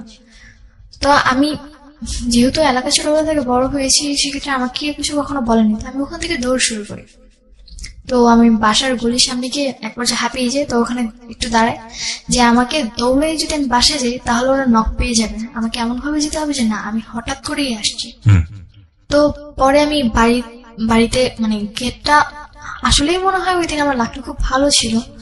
গেটটা যখন আমি খুলি, ওরা হয়তো বা কোনো টের পায়নি। আমি গেটটা আস্তে খুলে শুটা খুলে স্কুলের যখন আমি ঘরে ঢুকি, হয়তো আমার ছোট 2 ভাই তখন বের হচ্ছিল। তো এই জিনিসগুলো আমার ছোট 2 ভাইয়ের মধ্যে অনেক খারাপ প্রভাব পড়ে। ওরা মানে খুব খারাপ আচরণ করতে থাকে। অ্যান্ড এখনো পর্যন্ত আমার ছোট 2 ভাই মানে এতটাই খারাপ আচরণ করে, ওদের আচরণটা এতটাই মানে নিম্ন টাইপের। খারাপ বলতে অনেক খারাপ আচরণ করে, কারোর সাথে ভালো ব্যবহার করে। খারাপের তো বিভিন্ন রকমের টাইপ আছে। মানে কথা বলার স্টাইল ভালো না, বকা দিয়ে কথা বলে যাকে বলবে। আবার উগ্র আচরণ, অনেক উগ্র আচরণ। আর কারোর সাথে কোনো ভালো আচরণ করে না। ওই জিনিসগুলো হয়তো বা ওদের মধ্যে কোনো একটা এফেক্ট পড়েছে। তো আমার ভাই দুটো তখন বের হয়ে যায়। তো আমাকে আমার মানে মেজো যে ভাইটা ছিল, আবার আম্মুর আবার সব কথা শুনে। তো ছোটটা আবার আমার কথা শুনে। মেজোটা দেখছে আমাকে, দেখে ও চাল থেকে চিৎকার করছে আম্মু আপু কিন্তু ঢুকলো বাড়িতে। মানে ও পাশের বাড়ি চালে মানে কয়েকটা ছেলে মিলে চালের মধ্যে ঘুরে ঘুরাইতেছিল। তো আমাকে দেখছে আবার। তো আমি যখন আস্তে করে ঘরে ঢুকে শুটা খুলছি, তখন চিৎকার করছে যে আম্মু আপু কিন্তু ঘরে ঢুকলো। এই কথাটা আম্মু শুনছে। শুনে তাড়াতাড়ি করে যেয়ে উঠতে গেছে। আমি রুমের মধ্যে প্রবেশ করে যখন তাদেরকে এমন একটা সিচুয়েশনে দেখি যেটার জন্য সত্যি হয়তো বা আমার জন্য আনএক্সপেক্টেড ছিল। আমি ওখানে খাবারগুলো রেখে এটা তোমার জন্য আনএক্সপেক্টেড ছিল, বাট আমাদের জন্য সবার জন্য, যারা আমরা রেস্টুরেন্টে ছিলাম তাদের সবার জন্য এটা এক্সপেক্টেড ছিল। ওকে, অন্যান্য সবার ক্ষেত্রে এটা যেমনটা হোক নিজের ক্ষেত্রে মেনে নিয়েছি। হয়তো বা ওদিক থেকে আমার কোনো উইকনেস ছিল না, কিন্তু অফকোর্স তোমার উইকনেস ছিল, তুমি এটা ভুল ছিল। আমি তো বলছি যে অ্যাডোলেসেন্স পিরিয়ডে ছিল, তুমি সবই তোমার মতো প্রতিবাদ সত্ত্বে গ্রো করেছে, কিন্তু লজিকটা গ্রো করেনি। লজিকটা যদি গ্রো করতো তাহলে তুমি নিশ্চয়ই ছেলেটার সাথে এভাবে জড়াতে না। হ্যাঁ। তো পরে যখন এই জিনিসগুলো দেখি আমার হাত থেকে কলার রুটি পড়ে যায়, তো আমার ছোট ভাইটা মানে নিজে যে ভাইটাও চাল থেকে তারা মানে পাশের বাড়ি চাল থেকে নেমে আমাদের বাড়িতে ঢুকে বয়স কত ওর? বয়স এখন চলতেছে মেবি 12, আর তখন ছিল মেবি 8 কি 9 এরকম ছিল। তো পরে ও আর কোনো কথা বলে না, ও এই সিচুয়েশনটা দেখে ওর সামনে। মানে এমন কোন সিচুয়েশন কি ছিল যে খুবই বিব্রতকর? খুবই বিব্রতকর বলতে মানে আমি সত্যি বলবো বুঝতে পারবো না। ওকে ফাইন, আমরা জানতে চাচ্ছি না। আমরা ছোট্ট একটা বিরতির পর আবারও ফিরে আসছি এই গল্পের শেষাংশে। আশা করছি আমাদের সাথেই থাকবেন আপনার। ওকে, বলুন। এন্ড রাসেল যখন ব্যাপারটা দেখে, ও আমাকে মানে নিজের চোখকে তো আমি আর অবিশ্বাস করতে পারবো না। এতদিন না হলে আমি নিজেকে অবিশ্বাস করে ওকে বিশ্বাস করে আসছি, এরপর থেকে ওকে মেনে নেওয়াটা আমার পক্ষে কি সম্ভব করলে না। তুমি ওই সময়টা? তখন আমি হাত থেকে ওগুলো ফেলে দিই, মানে প্রথমে হাত থেকে পড়ে যায়, পরে আমি এই কথাটা বলি যে, মানে একটা বকা দিই ওরে যে, তোর মতো এরকম খারাপ টাইপের ছেলের জন্য আমি যে এই খাবারটা নিয়ে এসেছিলাম তোর অসুস্থতার জন্য, এটা মনে হয় তোর সাত কপালের ভাগ্য। এটা বলে রুটি আর কলাটা ধরে ফিক্কা মারে একদম কেটে মেরে ফেলে দিই। আর ছোট ভাইটার সাথে সাথে আম্মু বলে যে তুমি বাইরে যাও, তো বের হয়ে যায়। আর একদম যে ছোট ভাইটা ওকে নানু বাসায় পাঠায় দেয়। তো আমি গেট আটকে দিই, মানে গেট আটকে দিই, পরে ওদের দুজনকে রুমে রাখি। তো রুমে রেখে বলছি যে এখন কি করবে বলো, এখন আবার কি মানে অবিশ্বাস করো বাবা? এখন এর আগের গুলো তো নিজের চোখে দেখছি, এবার তো তোমাদের দুজনকে একসাথে দেখলাম। এখন রাসেলকে বলতেছি যে তুমি এখন কি বলবা, মাকে বলছি তুমি এখন কি বলবা। পরে আম্মু বলতেছে যে কেন, ও কি বলবে, মানে অন্যান্যগুলো যেমন মেনে নিতে পারছে এটা কেন মেনে নিতে পারবে না। পরে আমি রাসেলকে বললাম যে আসলে কি এটা আমি মেনে নিব। তো তখন হয়তো আম্মু কোনো জিনিস একটা গেস করতে পারছে যে হয়তো বা ওর সাথে আমার রিলেশন। তার পর্যন্ত কেস করেন না, তার আগ পর্যন্ত গেস করেনি। ম্যান, মানে মানে আমি totally speechless. Can you imagine the situation? Actually এটা কি স্টোরি না অন্য কোনো কিছু? আমি জীবনে এত গল্প শুনেছি মানুষের, এবং এত গল্প আমি প্রচার করেছি। মানে আমি এখন তো অনেক বেশি ম্যাচিউর। প্রথম প্রথম যখন শুনতাম ভেতরে তোল পার হয়ে যেত, কিন্তু আজকে না মানে এত বেশি এক্সট্রিম লেভেলের ইমোশন হচ্ছে যে আমি ফিল করতে পারছি না যে আসলে কি বলবো। আনথিঙ্কেবল। তারপরে কি হলো? তারপরে রাসেলকে বললাম যে এগুলা করার মানে কি। পরে আমাকে বললো যে, পরে আমাকে আর কিছু বলে না। পরে আমি আমার রুমে চলে আসি, এসে ড্রেস আপ চেঞ্জ করে আমি আম্মুর ফোনটা আম্মুর রুম থেকে নিয়ে এসে নানুকে ফোন দিই। রাসেলকেও বেরোতে দিই না আর আম্মুকেও বেরোতে দিই না। নানুকে ফোন দিই, পরে নানু আসে। পরে নানুরে বললাম যে দেখো এগুলা কি। নানু আমার সাথে মানে চিল্লাচিল্লি করতেছি যে এগুলা কি, মানে তুমি আবার উল্টাপাল্টা কিছু করে আবার তো আমার মেয়ের গায়ে দোষ দিচ্ছ। তখন তো আমার কোনো সেন্স নেই। তখন আমি মানে লাঠি নিয়ে, লাহুর যেটাকে বলে, মানে ওই যে আটা টাটা ইয়ে করে, ওইটা নিয়ে রাসেল প্লাস আম্মু দুজনকে মারতে শুরু করি, যে আমার সেন্সার কিছু নেই। নানুর সামনে? নানুর সামনে। নানু আটকাতে পারছিল না, পরে নানুর গায়ে লেগে যায়। দেন আমি স্টপ হয়ে যাই, যেহেতু নানুর গায়ে লেগে গেছে এরপর তো আমার আর কিছু বলার নেই। দেন আমি বললাম যে এখন আমি কি করবো বলো। নানুকে বলতেছি, ওরা বলতেছি যে তুই মরেই যা, তোর মতো মেয়ে থাকার চেয়ে তোর মতো নাতনির পরিচয় দেওয়ার চেয়ে না দেওয়া আমার অনেক ভালো। কি বলবেন? কাকে সুস্থ করবেন, কাকে অসুস্থ করবেন জানি না। ওকে। তারপর রাসেল আর কিছু না বলে বের হয়ে যায়। পরে এরপর থেকে রাসেল আমার প্রতি উইকনেসটা দেখানো শুরু করে, যে না ও আসলে আমার প্রতি উইক। তো এই জিনিসটা আমার পক্ষে ওর প্রতি আর উইকনেস মানে উইক হওয়ার কোনোভাবেই সম্ভব না। আমার পক্ষে মেনে নেওয়া সম্ভব না যে না ওর মতো একটা মানুষকে আমি ভালোবাসি। তোমার মা কি বলতেছিল? তোমার মা তো বুঝলো আম্মু তোমার সাথে কি যখন সম্পর্ক ছিল। বুঝতে পেরেছে যে আমার সাথে রিলেশন, তখন আম্মু আবার মানে এটা বোঝাতে চাচ্ছিল যে একদিক থেকে এই জায়গায় দুজনে গেম খেলে আমার সাথে। শুভ চাচ্ছিল আমাকে বোঝাতে যে ও আমাকে অনেক লাভ করে। শুভ মিন্স হোয়াট? মানে রাসেলের ফ্রেন্ড? রাসেলের ফ্রেন্ড। ও বোঝাতে চাচ্ছিল যে ও আমাকে মানে রাসেল আমাকে অনেক লাভ করে, কিন্তু ও যা করছে ওটা আমার আম্মু নাকি ওকে বাধ্য করছে, ফোর্স করছে। তখন আমার একটাই কথা ছিল, একটা ছেলে বা একটা লোক চাইলে একটা মেয়েকে রেপ করতে পারে, কিন্তু একটা মেয়েকে আদৌ একটা ছেলেকে রেপ করতে পারে? ওর কথাটা ছিল এরকম টাইপের। পরে যখন রাসেল এই জিনিসগুলো বারবার করতে থাকে, আমার পক্ষে মানে ওর ডিপ্রেশন করে নেওয়া সম্ভব হচ্ছিল না। প্লাস বাড়িতে আম্মু বারবার চাপ দিচ্ছিল যে যখন নানুরা সবাই জেনে গেছে, এই ফার্স্ট টাইম আম্মুর মানে নানুদের সামনে এই জিনিসটা আসলো, তাও শুধুমাত্র নানুর সামনে। তাও নানু বিশ্বাস না করতে করতেও করেছিল, কিছুটা হলেও তখন একটু শান্তি যে না আদৌ একটু হলেও করেছে, আমাকে বিশ্বাস যে আমি সবটা মিথ্যে বলছি না। তো পরে যখন আম্মু শুরু করলো যে আমাকে রাসেলের সাথে বিয়ে দিবে, কিন্তু আমার এক পর্যায়ে যে আমার পক্ষে ওকে বিয়ে করা সম্ভব না। ঘৃণা লাগতেছে, টু বি অনেস্ট, এটাই মুখ থেকে বের হচ্ছিল আমার, যে কাকে ঘৃণাটা করবো। আমি সরি টু সে তোমাকে আমার ভালো লাগছে না। কারণ লাগছে না, কারণটা আমি বলি যে উইকনেসের তো একটা লেভেল থাকে। তুমি ডেফিনেটলি আজকে যা বলতে আসছো এখানে সবকিছু স্বীকার করবা, এবং তুমি এইরকম একটা কিছু দেখার পরও রাসেলের প্রতি তুমি যদি বিন্দুমাত্র সিম্প্যাথি দেখাও, তাইলে আমি মনে করবো যে না তোমার কিছু না কিছু প্রবলেম আছে। তুমি সেটা দেখাইছো, ডেফিনেটলি তুমি দেখেছো। মানে এত ন্যাস্টি হয় কিভাবে একটা মানুষের স্টোরি। তারপর যখন আম্মু বিয়ে দেওয়ার জন্য প্রেশার দিচ্ছে, তো আমার পক্ষে কোনোভাবে করা সম্ভব না। আর আমি কি করে একটা মানুষকে বিয়ে করবো যার সাথে কিনা আমার মায়ের অলরেডি সম্পর্ক হয়ে গেছে। And you saw that, মানে তুমি দেখছো দেখছি, আমার নিজের চোখে দেখা, নিজেকে অবিশ্বাস কি করে করবো আমি। তো পরে মানে তারপরে থেকে লাইফে মানে এত পরিমাণে ডিপ্রেশন আসতে শুরু করলো, আমি আমার মোবাইল ভেঙে ফেলতাম, হাত কাটতাম, তারপর মাঝে মাঝে চেষ্টা করেছি ব্লেড নিয়ে হাত না কেটে নিজের গলায় দিয়ে দিই।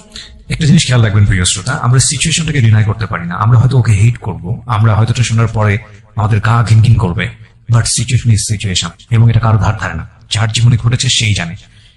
কোনোভাবেই ওকে সাপোর্ট করার কোনো সুযোগ নেই। কিন্তু বয়সটা খেয়াল করে দেখুন, তখন তুমি কিসের, যখন এই ঘটনাটা ঘটে তখন তখন আমি 10 এন্ডে আছো, মানে 7 কি সরি সেপ্টেম্বরে কি অগাস্টে। ওকে, ক্লাস 10 এর সময়টাতে, বয়স খুব বেশি হলে 15, 15.5 বা 16 দিকে যাচ্ছে। ওই সময়টাতে একটা মানুষের জীবনের প্রথম ভালোবাসা, আমি বলবো এটা ওর প্রথম লাভই বলবো। ফার্স্ট যেটা হয়েছে ওটা কোনো লাভ ছিল না, এবং ও কতটা ইমোশনালি অ্যাটাচ ছিল, সন্দেহ ছিল তীব্রভাবে অবশ্যই, কিন্তু ইমোশনালি অ্যাটাচ থাকে। এই সময়ে একটা মানুষ লজিক্যালি অনেক বেশি ব্লাইন্ড হয়। একটা কথা আছে, লাভ ইজ ব্লাইন্ড। সেই সময়ে ওর লাইফে দুইটা ঘটনা, একটা হচ্ছে পৃথিবীর জঘন্যতম ঘৃণ্যতম একটা ঘটনা, এবং সেই ঘটনাটা যাকে সে সবচেয়ে বেশি লাভ করে তার সঙ্গে। এখন এইটার ওর ব্যালেন্স করা ওর বয়সের জায়গাটা থেকে ইজ রিয়েলি ডিফিকাল্ট। এই জিনিসগুলো যেন একটু চিন্তা করি। হ্যাঁ প্লিজ বলুন। তারপর রাসেলের বাবা আসছে, ওর ভাইরা আসছে, ওর কিসের জন্য আসছে? বিয়ের জন্য। আম্মু ওদেরকে ডাকা আনছে। তো পরে রাসেলের বাবা যখন আমার বাসায় আসছে, আম্মু বলতেছে তুমি রেডি হও, তোমাকে দেখতে আসবে আজকে। পরে বললাম তুমি যে, জানতে কে না দেখতে- বিষয়টা? না আমি জানতাম না। পরে আমাকে বলতেছে কে দেখতে আসবে। পরে বললো যে রাসেলের বাবা আসছে। পরে আমি নর্মালি বাসায় যেরকম থাকি সেম ওইভাবেই ছিলাম। বস, আমার পক্ষে এই সম্ভব- ঘটনা ঘটে কতদিন পরের ঘটনা এটা? এটা হওয়ার 1 সপ্তাহ কি মানে 8-9 দিন পর। তোমার মার সাথে যখন এই ধরনের একটা ঘটনা তুমি হ্যাঁ। দেখলা, তোমার মার মধ্যে কোনো অভিব্যক্তি ছিল রাসেলকে নিয়ে, রাসেলকে ঘৃণা করা বা ওকে? না না না, এরকম কিছু না। কিছুই ছিল আম্মু না। উল্টো ওর সাথে কথা বলছে, কি বললাম, ওরা দুজন একসাথে আমাকে গেম আমার সাথে গেম খেলছে। আম্মু তখন আমাকে এটা বোঝাতে চাচ্ছে যে আম্মু তখন জানছে যে রাসেলকে আমি ভালোবাসি। তারপর ওর বাবার কথাগুলো খুব ন্যারো মাইন্ডেড ছিল, বলতেছিল যে আমি আপনার মেয়েকে দেখে নিচ্ছি না, আমি আপনাকে দেখে আপনার মেয়েকে নিচ্ছি। তো তখন আমি তার বাবাকে তোমার মুখ কি খুব কনভিন্সিং ছিল, মানে মানুষকে খুব সহজে কনভিন্স করে? ইজিলি কনভিন্স করি। মানে এই জিনিসটা মনে হয় একটা মানুষের পাওয়ার থেকে যেরকম ওইরকম টাইপের। উনি যদি কারোর সাথে কথা বলে, আমি খুব সুন্দর করে সবসময়- কনভিন্স করে ফেলতে পারে। এত সুন্দর করে কথা বলে যে মানে এখন চোখের সামনে যদি কোনো ঘটনা দেখে, ওর কথা শুনলে মনে করবে যে ওই ঠিক বলছে, Okay. যেটা দেখছে ওটা ভুল, মানে নিজে ভুল। এরকম অনেক পার্সোনালিটি আছে, এটা অস্বীকার করার কোনো এন্ড উপায় নেই। এই কারণেই আমার লাইফে আরো সবচেয়ে বেশি প্রবলেম, যে আমি কাউকে কোনো বিশ্বাসই করাতে পারছিলাম না এমন ভাবে। আর কান্না জিনিসটা আমার এমন একটা জিনিস যে সে কান্না করলে তার চোখের পানি দেখলে জেগেও বলে যায়, এরকম একটা জিনিস। সম্ভবত তার এই কনভিন্সিং পাওয়ারটা আছে। তো যে রাসেলের বাবা যে কথাটা বললো, তারপর তারপর আমি রাসেলের বাবাকে ডিরেক্টলি কোশ্চেন করলাম যে আপনার ছেলের সাথে যদি আমার বিয়ে হয় সাপোজ, তখন আপনার ছেলের সাথে কি আমার মা সংসার করবে যে আপনি আমার মাকে দেখে আমাকে নিচ্ছেন? এই ধরনের কথা কি তুমি সরাসরি তাকে সরাসরি বলো? বলে দিয়েছি। আমরা একটা বিরতি নিব প্রিয় শ্রোতা। তারপর যখন আমি রাসেলের বাবার সাথে এই বেয়াদবিটা করলাম, ওর বাবা আমার উপর খুব রেগে যায়। তো পরে আমি এই ব্যাপারটা নিয়ে রাসেলের ফ্রেন্ড শুভর সাথে একটু কথা বলি যে ভাই এগুলো কি হচ্ছে, আপনি বলেন এগুলো কি মেনে নেওয়া সম্ভব। যখন শুভ এই ব্যাপারটা জানতে পারে, আমার মায়ের ব্যাপারটা, রাসেলের ব্যাপারটা, তখন সে আমার বলে যে আসলে সুভা তোমাকে থাপ্পড় মারা উচিত। পরে আমি বললাম যে কেন ভাইয়া? বলে কি তোমাকে আমি এর আগে কয়েকবার থিংস দিছি। পরে বলছে আপনি আমাকে কেমন থিংস দিছেন যে যেটা আমি কিনা বুঝতেই পারলাম না। তো তখন যখন আমি এই কথাগুলো তারে বললাম, সে আমার বলতেছে যে শোনো, আসলে ওদের ফুল ফ্যামিলিটাই এরকম। আজকে যদি তোমার সাথে রাসেলের বিয়েও হয়, দেখবে 2 দিন পর ওর বড় ভাই তোমার সাথে খারাপ আচরণ করা শুরু করছে। ও, তারপর মানে আমার তো অলরেডি রাসেলের প্রতি একটা ঘৃণা চলেই আসছে, তার মধ্যে ওর ফ্যামিলি ব্যাকগ্রাউন্ড সম্পর্কে যখন আমি আস্তে আস্তে ওর ফ্রেন্ড শুভর কাছ থেকে জানতে পারলাম, তখন তো আমার পক্ষে কোনোভাবেই আর কোনো কিছু মেনে নেওয়া সম্ভব না। তারপর আমি কি করবো কিছু বুঝতে পারতেছিলাম না। এই কথাগুলো শোনার পর তাৎক্ষণিক আমি ওখান থেকে চলে এসে আর রাসেলের বাসায় যাই, এবং মেসেজে ওর কলার ধরে, মানে যে গেঞ্জির টি শার্টটা পরেছিল ওর কলার ধরে ওকে রাস্তায় নিয়ে এসে রাস্তার মাঝখানে ওকে একটু থাপ্পড় মারিল যে তোর মতো ছিল এটাই প্রাপ্য। ওইটা বলে বাসায় এসে সহ্য করতে পারি না আসলে, যে আমি যাকে এতটা বেশি লাভ করি তার ব্যাপারে আমি এমন কিছু জানলাম যেটা কিনা আমি এতদিনে জানতে পারলাম না। এত বড় ভুলটা আমি কেমনে করলাম? মানে তখন নিজের প্রতি এতটা বেশি ঘৃণা হচ্ছিল, আর মানে তখন মনে হচ্ছিল যে দুনিয়ার কাউরে আর ঘৃণা করা দরকার না, আমি নিজেই এনাফ। আমার নিজের জন্য। তারপর কি করবো কিছু বুঝতে পারতেছিলাম না, মাথা পুরোপুরি খারাপ হয়ে গেছিল, মোবাইল ভেঙে ফেলছি, প্লাস ঘরের মধ্যে মানে কিচ্ছু বুঝতে পারতেছিলাম না আসলে আমি করবোটা কি। তখন কোনো কিছু হাতে না পেয়ে পেলাম ব্লেড, হাতে ব্লেড পেয়ে আমার আর কোনো চিন্তা নেই। আমি আবার যে কোচিং এ পড়তাম ওই স্যার আবার মাঝে মধ্যে আমাদেরকে মানে সচেতন করার জন্য অনেক কথা বলতো। উনি একবার বলেছিল যে সুইসাইড করার জন্য অনেকে আছে যে মানে পানিতে ঝাঁপ দেয় বা কলাই দড়ি দেয়। আসলে এর চেয়ে সহজ উপায় হচ্ছে যে যদি কেউ হাতের শিরা কেটে দেয়, এগুলো ক্লাসে বলেছে। হ্যাঁ, যদি শিরা কেটে দেয় তাহলে 10 মিনিট সর্বোচ্চ, তাহলে এই 10 মিনিটের মধ্যে সে মারা যাবে, এটা কনফার্ম। তো সো এইসব ভুল যেন আমরা ভুলেও না করি, মানে এটা জাস্ট আমাদেরকে সচেতন করার জন্য করেছে। কিন্তু সচেতন করার জন্য বলে সে টেকনিক বলে দিয়েছে। টেকনিক বলতে এখন আমার কাছে ওটাই, এখন আচ্ছা। আমার মাথায় হ্যাঁ, ওটাই। অনেক সময় ব্যাপারটা এরকমই আসলে, কেউ হয়তো সচেতন করার জন্য বলছে, কেউ হয়তো এটাকে নেগেটিভলি ব্যবহার করছে। তো তুমি ওটাকে কি করলা? আমি নেগেটিভলি নিয়েছি। ফাইন। আমি তারপর হাত কেটে ফেলি, এন্ড হাত কাটার পর আমার আর কোনো সেন্স মানে শিরা কেটে গেল। হ্যাঁ, হাতে শিরা কেটে ফেলি। এন্ড আমি ওইটা কেটে মানে আমি আবার মানে হাত কেটে আমি আবার আমার রুমে গেছি। আমি এটা কেটেছিলাম আমার রুমে, তখন আমার রুমটা খালি ছিল। আমি আমার রুমে তো কাটতে দিবে না, আর স্বাভাবিক মরলে তো দোষ হবেই তাদের ঘাড়ে। এর জন্য আমি আমার রুমে গিয়ে হাত কেটে দিছি। কেটে আমি আবার হাঁটতে হাঁটতে আমার রুমে গেছি। রুমে গিয়ে ব্লেডটা ওয়াইড্রোবের যে কাপড়টা ছিল ওটা নিচে ব্লেডটা রাখছি। ব্লেডটা রেখে আমার ফোন নিয়ে আমার রুমে আসছে। আমার রুমে এসে বললাম, ওর মানে রাসেলের বড় ভাইকে ফোন দিছি। ফোন দিয়ে বললাম যে আপনাদের মতো নোংরা পরিবারে যাওয়ার চেয়ে আমার মরে যাওয়া অনেক ভালো। আজকের পর থেকে আপনারা কোনোদিন সুভাকে আর পাবেন না, দয়া করে আমাকে আর কোনোদিন জ্বালাবেন না। তারা মনে করছে হয়তো আমি কোথাও চলে যাচ্ছি, অলরেডি তো আমি রাসেলকে মেরেই আসছি। তো এরপর আমার হাত থেকে ফোনটা পড়ে গেছে, আমি সেন্সলেস। তারপর আমার আর কোনো সেন্স নেই। তারপর যখন আমার 4 ঘন্টা পর যখন সেন্স ফিরে, তখন আমি হসপিটাল, এন্ড আমার হাতে ব্যান্ডেজ করা। পরে আম্মুর মুখ থেকে যেটা শুনলাম যে আমার হেঁটে যে আমি আম্মুর রুমে গেছি আবার আমার রুমে আসছি, তখন রক্তগুলো নাকি নিচে পড়েছিল, যেটা কিনা আম্মু দেখতে দেখতে আমার রুমে আসছে। and এসে দেখে যে আমি পড়ে আছি, মনে করেছিল শুয়েছিলাম, কিন্তু রক্ত দেখে সে আর ঠিক থাকতে পারেনি। হয়তো বা আমার রক্ত তার মধ্যে কোনোটাও যদিও চেঞ্জিং আনে। তো সে আমার রুমে এসে যখন আমার হাতটা কাটা দেখে হাতের মধ্যে তাড়াতাড়ি করে কাপড় প্যাঁচে। তারপর রাসেলকে ফোন দেয়, রাসেল আর আম্মু আর আমার নানুকে ফোন দেয়। 3 জন মিলে আমাকে হসপিটালে নিয়ে এসে আমার হাতে সেলাই করে প্লাস হাতটা ঠিক করে। কোন হসপিটাল? এটা আলসার। এই হসপিটাল সাধারণত এগুলো নেওয়ার কথা না, কেস নেওয়ার কথা। হ্যাঁ, কেস নেওয়ার কথা। এই জায়গায় আরো একটা কথা হচ্ছে যে কেন কেস নেয়নি, আমার খালামুনি এখানে জব করে। সামহাউ সে ম্যানেজ হ্যাঁ, করেছে। সামহাউ বলতে আমাকে যে নিয়ে আসছে, পিছনের একটা গেট আছে, ওই গেট দিয়ে আমাকে নিয়ে এসে একেবারে 4 তলায় নিয়ে গেছে, যেখানে অপারেশন থিয়েটার। 4 তলায় নিয়ে গিয়ে অপারেশন থিয়েটারে জাস্ট ওনার যে পরিচিত ডক্টরটা আছে, মানে মানে উনি হসপিটালে জব করে, আবার ওই ডক্টরের বাসায় জব করে, তো কাজ করে, যার কারণে ওনাকে ডেকে এনে আমার হাতটা কোনোভাবে ওয়াশ টাশ করে ঠিক করছে, মানে সিলি দিছে। তারপর এই ব্যাপারটা হসপিটালের কেউ তেমন ভাবে জানতো না, যেহেতু আমাকে আস্তে করে নিয়ে আসছে। আর আমাকে কোলে করে উপর অব্দি তুলছে পুরোটাই রাসেল। তারপর যখন বাসায় নিয়ে আসি, আমার একটা কথা ছিল, যদি রাসেল আমার সামনেও আসে আমি হাতের সিঁড়ি তো খুলবই, প্লাস নিজেকে আবার ওই জায়গায় মানে আবার ব্লেড দিয়ে আমি নিজেকে নিজে শেষ করে দেবো। এরপর বাঁচানোর আর কোনো স্কোপ থাকবে না। এবার তো দরজা খোলা ছিল, এরপর আবার দরজা না আটকে করবো, যাতে কেউ খুলতেও না পারে। আমার কথাটা এরকম ছিল তাদের কাছে। বিরতি নিব। তারপর পরে রাসেলের ফ্যামিলিরা আমাকে দেখতে আসে আবার আমার অসুস্থ অবস্থায়। পরে আমি ওদেরকে অনেক অপমান করি। পরে আমি বলি যে যদি আপনারা মানুষ হয়ে থাকেন জীবনে কোনদিন আমার সামনে আসবেন না। আপনার মতো ফ্যামিলির ছেলে বিয়ে করা তো দূরে থাকা, আমি কোনদিন মুখও দেখুন। এরপর শুভ মানে রাসেলের যে ফ্রেন্ড ছিল শুভ, ও মেবি রাসেলকে অনেক কথা বলে, যার কারণে রাসেল সহ্য করতে না পেরে চলে যায়, পুরোপুরি টোটালি কন্টাক্ট অফ করে সিন চেঞ্জ করে এলাকা ছেড়েই চলে যায় রাসেল। তারপর আম্মুর সাথে রাসেলের কোনো কন্টাক্ট নেই। আম্মু তো পুরো দিশেহারা, রাসেলের কোনো খোঁজ পাচ্ছে না। প্লাস এখন আরো আমাকে ইমোশনালি বোঝানোর চেষ্টা করছে যে না, আসলে আম্মু আমার প্রতি অনেকটা কনসিভ, মানে সে বুঝাতে চাচ্ছে যে না, সে আমার জন্য রাসেলকে খুঁজছে। তখন আমি বললাম যে আমার জন্য রাসেলকে খুঁজে কোনো লাভ নেই। রাসেলকে তুমি যদি এখন মানে রাজা সেজে আমার সামনে দাও, আমি কিন্তু তাকে কখনো রিসেপ্ট করতে পারবো না, বিকজ আমার পক্ষে এটা সম্ভব না। পরে আম্মু ওই জিনিসগুলো হয়তো বুঝতে পারছে, পরে আম্মু আর এই জিনিসগুলো ট্রাই করেও নি। পরবর্তীতে বিয়ের জন্য পরে রাসেলের ফ্যামিলি চলে গেছে। আমাদের রাসেলের ফুল প্রবলি টোটালি রাসেলের সাথে কন্ট্যাক্ট অফ, মানে আমাদের ফুল ফ্যামিলি।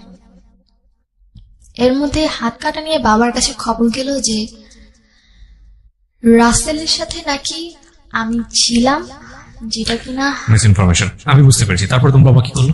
তো এই জিনিসগুলো বাবা শোনার পর বাবা আমাকে বললো যে তুই কাটছিস তো ঠিক আছে, তা হাত কেটে দরজাটা কেন ওপেন রাখলি, তোর মা ইমোশনালি এটা তুই জানিস।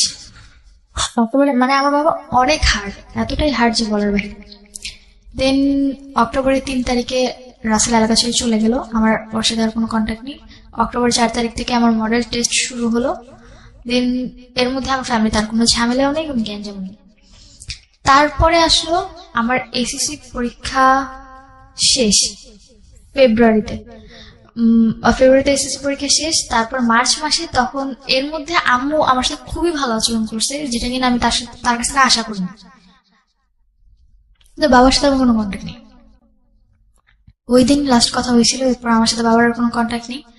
তারপর অক্টোবরের পর, মানে ফেব্রুয়ারির পর এক্সামের শেষে, এরপর দেখি যে আম্মু আবার সে আগের মতো ফোনে কথা বলছে। এখন বাসায় আনে না, বাট বাইরে মিট করছে, বাইরে ঠিক মিট করছে, কথা বলছে। অ্যান্ড আমার তখন এতটা টেক কেয়ারিং এর ব্যাপার ছিল না। এখন আমি আমার নিজের মতো থাকলেই এনাফ। উনি যে আমাকে জন্ম দিয়েছে আমি এটা মনে করি না। আমি মনে করি যে না, আমার মামু মারা গেছে, আমার বাবাও মারা গেছে, আমি এখন বর্তমানে এতে এরকম ভাবে ছিলাম। তারপর মে মাসে আমার বাবা আসে বাইরে থেকে। বাবা আসার পর আমার সাথে বাবার তেমন একটা কথা হতো না, যদি নর্মালি জিজ্ঞেস করতো ভালো আছে কিনা, কথা জাস্ট এটুকু, এর বেশি না। অ্যান্ড একটা বাবা বাইরে থেকে আসছে, আমার ভাইদের জন্য অনেক কিছু নিয়ে আসছে, গেমস বলেন, ড্রেস আপ বলেন, বহুত কিছু। অ্যান্ড আমার জন্য জাস্ট একটা ফোন আছে, তো আর কিছুই না। আমার সে এতটা খারাপ লাগলো যে আমার ভাইদের জন্য এত কিছু আনলো, আর আমার জন্য জাস্ট একটা ছোট ফোনই আনলো, আর কিছুই না। আমি কি এতটাই ফেলনা তাদের কাছে? আমার পক্ষে মেনে নেওয়াটা সম্ভব হয়নি। তার কারণে আমি আমার বাবার সাথে টোটালি কথা বলা অফ করে দিলাম। তারপর বাবা আমার কাছে আমার মায়ের ব্যাপারে কিছু ডকুমেন্টস ছিল। কি ধরনের ডকুমেন্টস ছিল? মানে আম্মুর আমার গলিতে যেই লোকটা ছিল, যার সাথে আম্মুর পরবর্তীতে মানে থাকাটা, যেটা আমি দেখেছিলাম, উনি আবার আম্মুর প্রতি উইক ছিল, তারপর আবার আমার প্রতি উইক হয়ে পড়েছে। অ্যান্ড পরবর্তীতে আমাকে ইমপ্রেস করার জন্য আম্মুর সাথে ওনার অনেকগুলো নেগেটিভ ছবি প্লাস রেকর্ডিং, মানে কথা বলা, এগুলো আমাকে দিছে। এন্ড তখন তো আমার ছবি বলতে ছবি কোথায় পেয়েছে উনি? ছবি উনি তুলেছেন আম্মুর সাথে, এটা আমাকে ইমপ্রেস করার জন্য। আর তখন আমার সাথে রাসেলের আবার ভালো সম্পর্ক ছিল, যার কারণে আমি আমার মেমোরি কার্ডটা ওর কাছে জমা রাখছি। আমার কাছে থাকলে হারিয়ে যেতে পারে, আমাকে বাসা থেকে বের করে দিচ্ছে, আবার বাসায় নিচ্ছে, বাসায় মানে আমি আম্মুকে মারছি, আম্মু আমাকে মারছে, এগুলো চলছে, যার কারণে আমি আমার কাছে সেফলি রাখতে পারলাম না। অথচ আমি যার কাছেই রাখলাম সেই হচ্ছে আমার সবচেয়ে বড় আনসেফলি একটা মানুষ, যার কাছে কিনা আমি আমার ডকুমেন্টস রাখতে দিছি। কি হয়েছে এগুলো? পরে ওই মেমোরিটা মানে কি বলে পুড়াই দিছে। পরবর্তীতে বাবা যখন আসলো, যখন বাবাকে বললো তুমি না তোমার মায়ের ব্যাপারে ডকুমেন্টস রাখছো, কোথাও আমাকে দেখাও, আমার বলার মতো কিছু ছিল না তখন। আমি কি বলবো তাকে?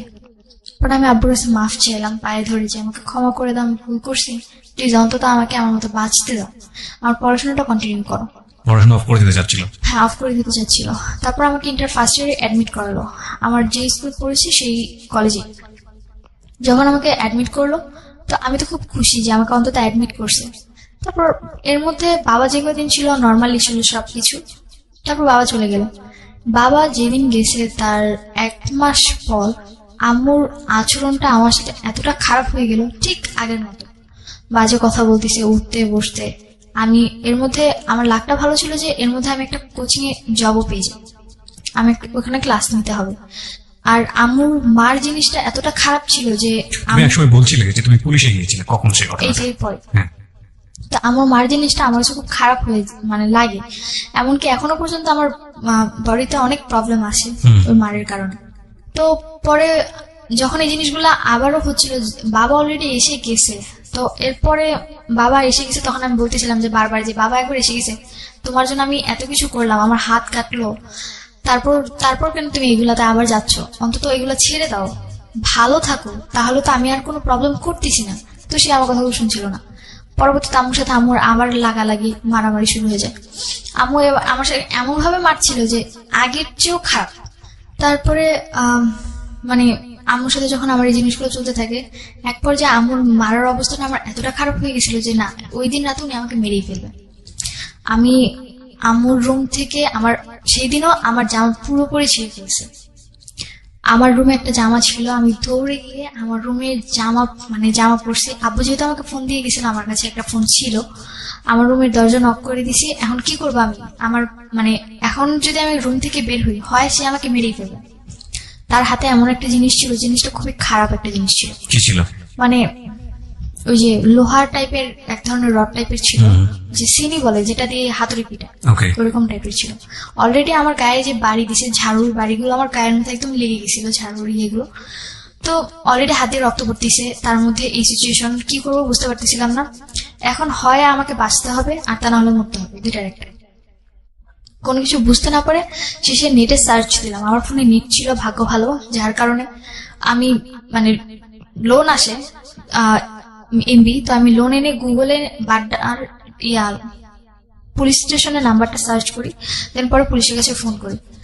পুলিশের কাছে ফোন করার পর পুলিশ আসে বাসায় আসার পর আম্মু তখন একদম শান্ত। পুলিশ আসছে, গেট খুলে না, কিচ্ছু হয় না এই বাসায়, এমন একটা ভান। পুলিশ মামাকে ফোন করছে, মামা আবার বড় মামা যে ছিল, মানুষদের সাথে একটু বেশি চলাফেরা করে, যার কারণে থানা পুলিশ লোকজন তাদের চিনে। তো তার কথা শুনে পরে পুলিশ চলে যায়, পরে মামা ঘরে ঢুকে। পরে পুলিশ বলে গেছে যে পরের দিন যেন থানায় আমাদের উপস্থিত থাকতে হয়।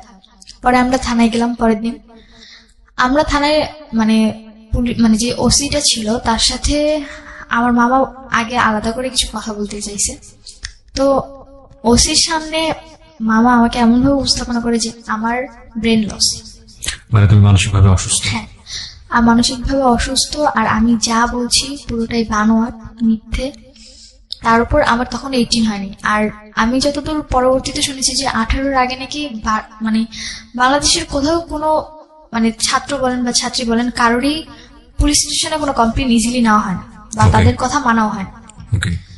তো পরবর্তীতে যখন পুলিশ আমাকে জিজ্ঞেস করলো তোমার এজ কত, পরে বললাম যে 17+। পরে যে তোমার তো এখন 18 হয়নি, তুমি কি করে কমপ্লেন করলে? আর তুমি এত সাহস কি করে যে তুমি রাত করে আমাদেরকে ফোন দিয়ে হ্যারাস করলে? আর তোমার মার ফেস দেখে তো মনেই হয় না যে সে তোমার উপর এমন টর্চার করতে পারে বা তোমাকে মারতে পারে। পরে আমি হাত কেটে গেছে দেখালাম, বলে কি যে টুকিটাকি ঝগড়া তো ফ্যামিলিতে হবেই, তাই বলে তোমরা থানা পুলিশ পর্যন্ত নিয়ে আসবে। ওসির আচরণটা এতটাই খারাপ ছিল যে এখনো পর্যন্ত আমার পুলিশদেরকে সবচেয়ে বেশি ঘৃণা হয়। আমি একসময় তাদের অনেক রেসপেক্ট করতাম। উইথ ডিউ রেসপেক্ট, সব ওসি একরকম না, সব পুলিশ একরকম না, যে কারণেই আমাদের একটা বড় ভুল হয়ে যায়। আমরা একজনকে দিয়ে পুরো কমিউনিটিকে চিন্তা করি। আমি আমার লাইফে, আমরা কিছুদিন আগে এখানে একজন পুলিশ অফিসারের জীবন গল্প প্রচার করেছি বুধবারে, যদি তোমার শোনা হয়ে থাকে। আমি বলছি না যে পার্টিকুলারলি কেউ ভালো কিংবা কেউ খারাপ, কিন্তু একজনের জন্য পুরো কমিউনিটির আমরা একটা খারাপ ব্লেম দিই। তুমি তোমার লাইফে যে এক্সপিরিয়েন্স ফেস করেছো, যে কারণে হয়তো তোমার এই ধরনের পারসেপশন হচ্ছে। এমনও হতে পারতো তুমি একজন ভালো অফিসারের কাছে গিয়েছো এবং তাদের অনেক ক্ষমতা, অফকোর্স গভর্নমেন্ট থেকে তাদেরকে ক্ষমতা দেওয়া হয়, তারা যদি তোমাকে প্রপারলি জাজ করতো তাহলে হয়তো বিষয়টা এরকম হতো না। বা তুমি যেটা বলছো সেটা যে আদৌ কতখানি সত্য সেটা তো বিশ্বাস করার একটা বিষয় থাকে, এবং সেটা যেহেতু টাইম মেশিনে চড়ে গিয়ে পুরো জিনিসটা দেখা যায় না, সুতরাং আরেকজনের জায়গা থেকে হয়তো পুরো গল্পটা যে তুমি এখানে বলেছো কেউ হয়তো বিশ্বাস করেছে, কেউ হয়তো বিশ্বাস করেনি, তিনি তার মতো করে হয়তো জিনিসটা বিশ্বাস করেননি। তবে কেসটা যেহেতু এতটা জটিল ছিল, আমার মনে হয় একটু হলেও খতিয়ে দেখা প্রয়োজন ছিল। পুরোপুরি ডিনাই না করে দিয়ে খতিয়ে দেখতে পারতো যে তোমাকে বিশ্বাস করি না, কিন্তু আমরা একটু অবজার্ভ করতে চাই যে আসলে সিচুয়েশনটা কি। হ্যাঁ, তো যাই হোক, তারপরে কি হলো? তারপর ওসি আমাকে বললো যে তোমার মা তো এটা সৎ মা না। পরে বললাম যে জি না, আমার সৎ মা না, আমার আপন মা। বলে কি আপন মা পৃথিবীতে এমন কেউ হতেই পারে? Exactly, that is my question also. আপন মা পৃথিবীতে আসলে এরকম হয়? এটা আসলেই খুব ডিফিকাল্ট। বাট ওই যে একটা কথা আছে, জীবন আসলেই কোনো এথিক্স এর ধার ধারে না কখনো কখনো। হ্যাঁ, তারপর উনি আমার কথাগুলো বিলিভ করে না। পরবর্তীতে আমরা ওখান থেকে চলে আসি, থানা থেকে আমাদেরকে বলে যে যে জিডিটা করছো তুমি ফোন দিয়ে ওটা ক্লোজ করে যাও। আর ফোন দিয়ে জিডি করো মানে তুমি নিজে লেখোনি? না, আমি বলে দিয়েছি, উনি ওই অনুযায়ী লিখে নিয়েছে।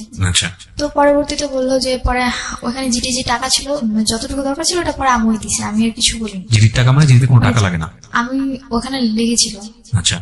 তো পরে আমি ওখানে জিডিটা উইথড্র করো তুমি? হ্যাঁ, উইথড্র বলতে আমি তো চলে আসি, যা যা করছে আমি ওখান থেকে থানা থেকে বেরিয়ে ডিরেক্টলি বাসায় চলে আসছি।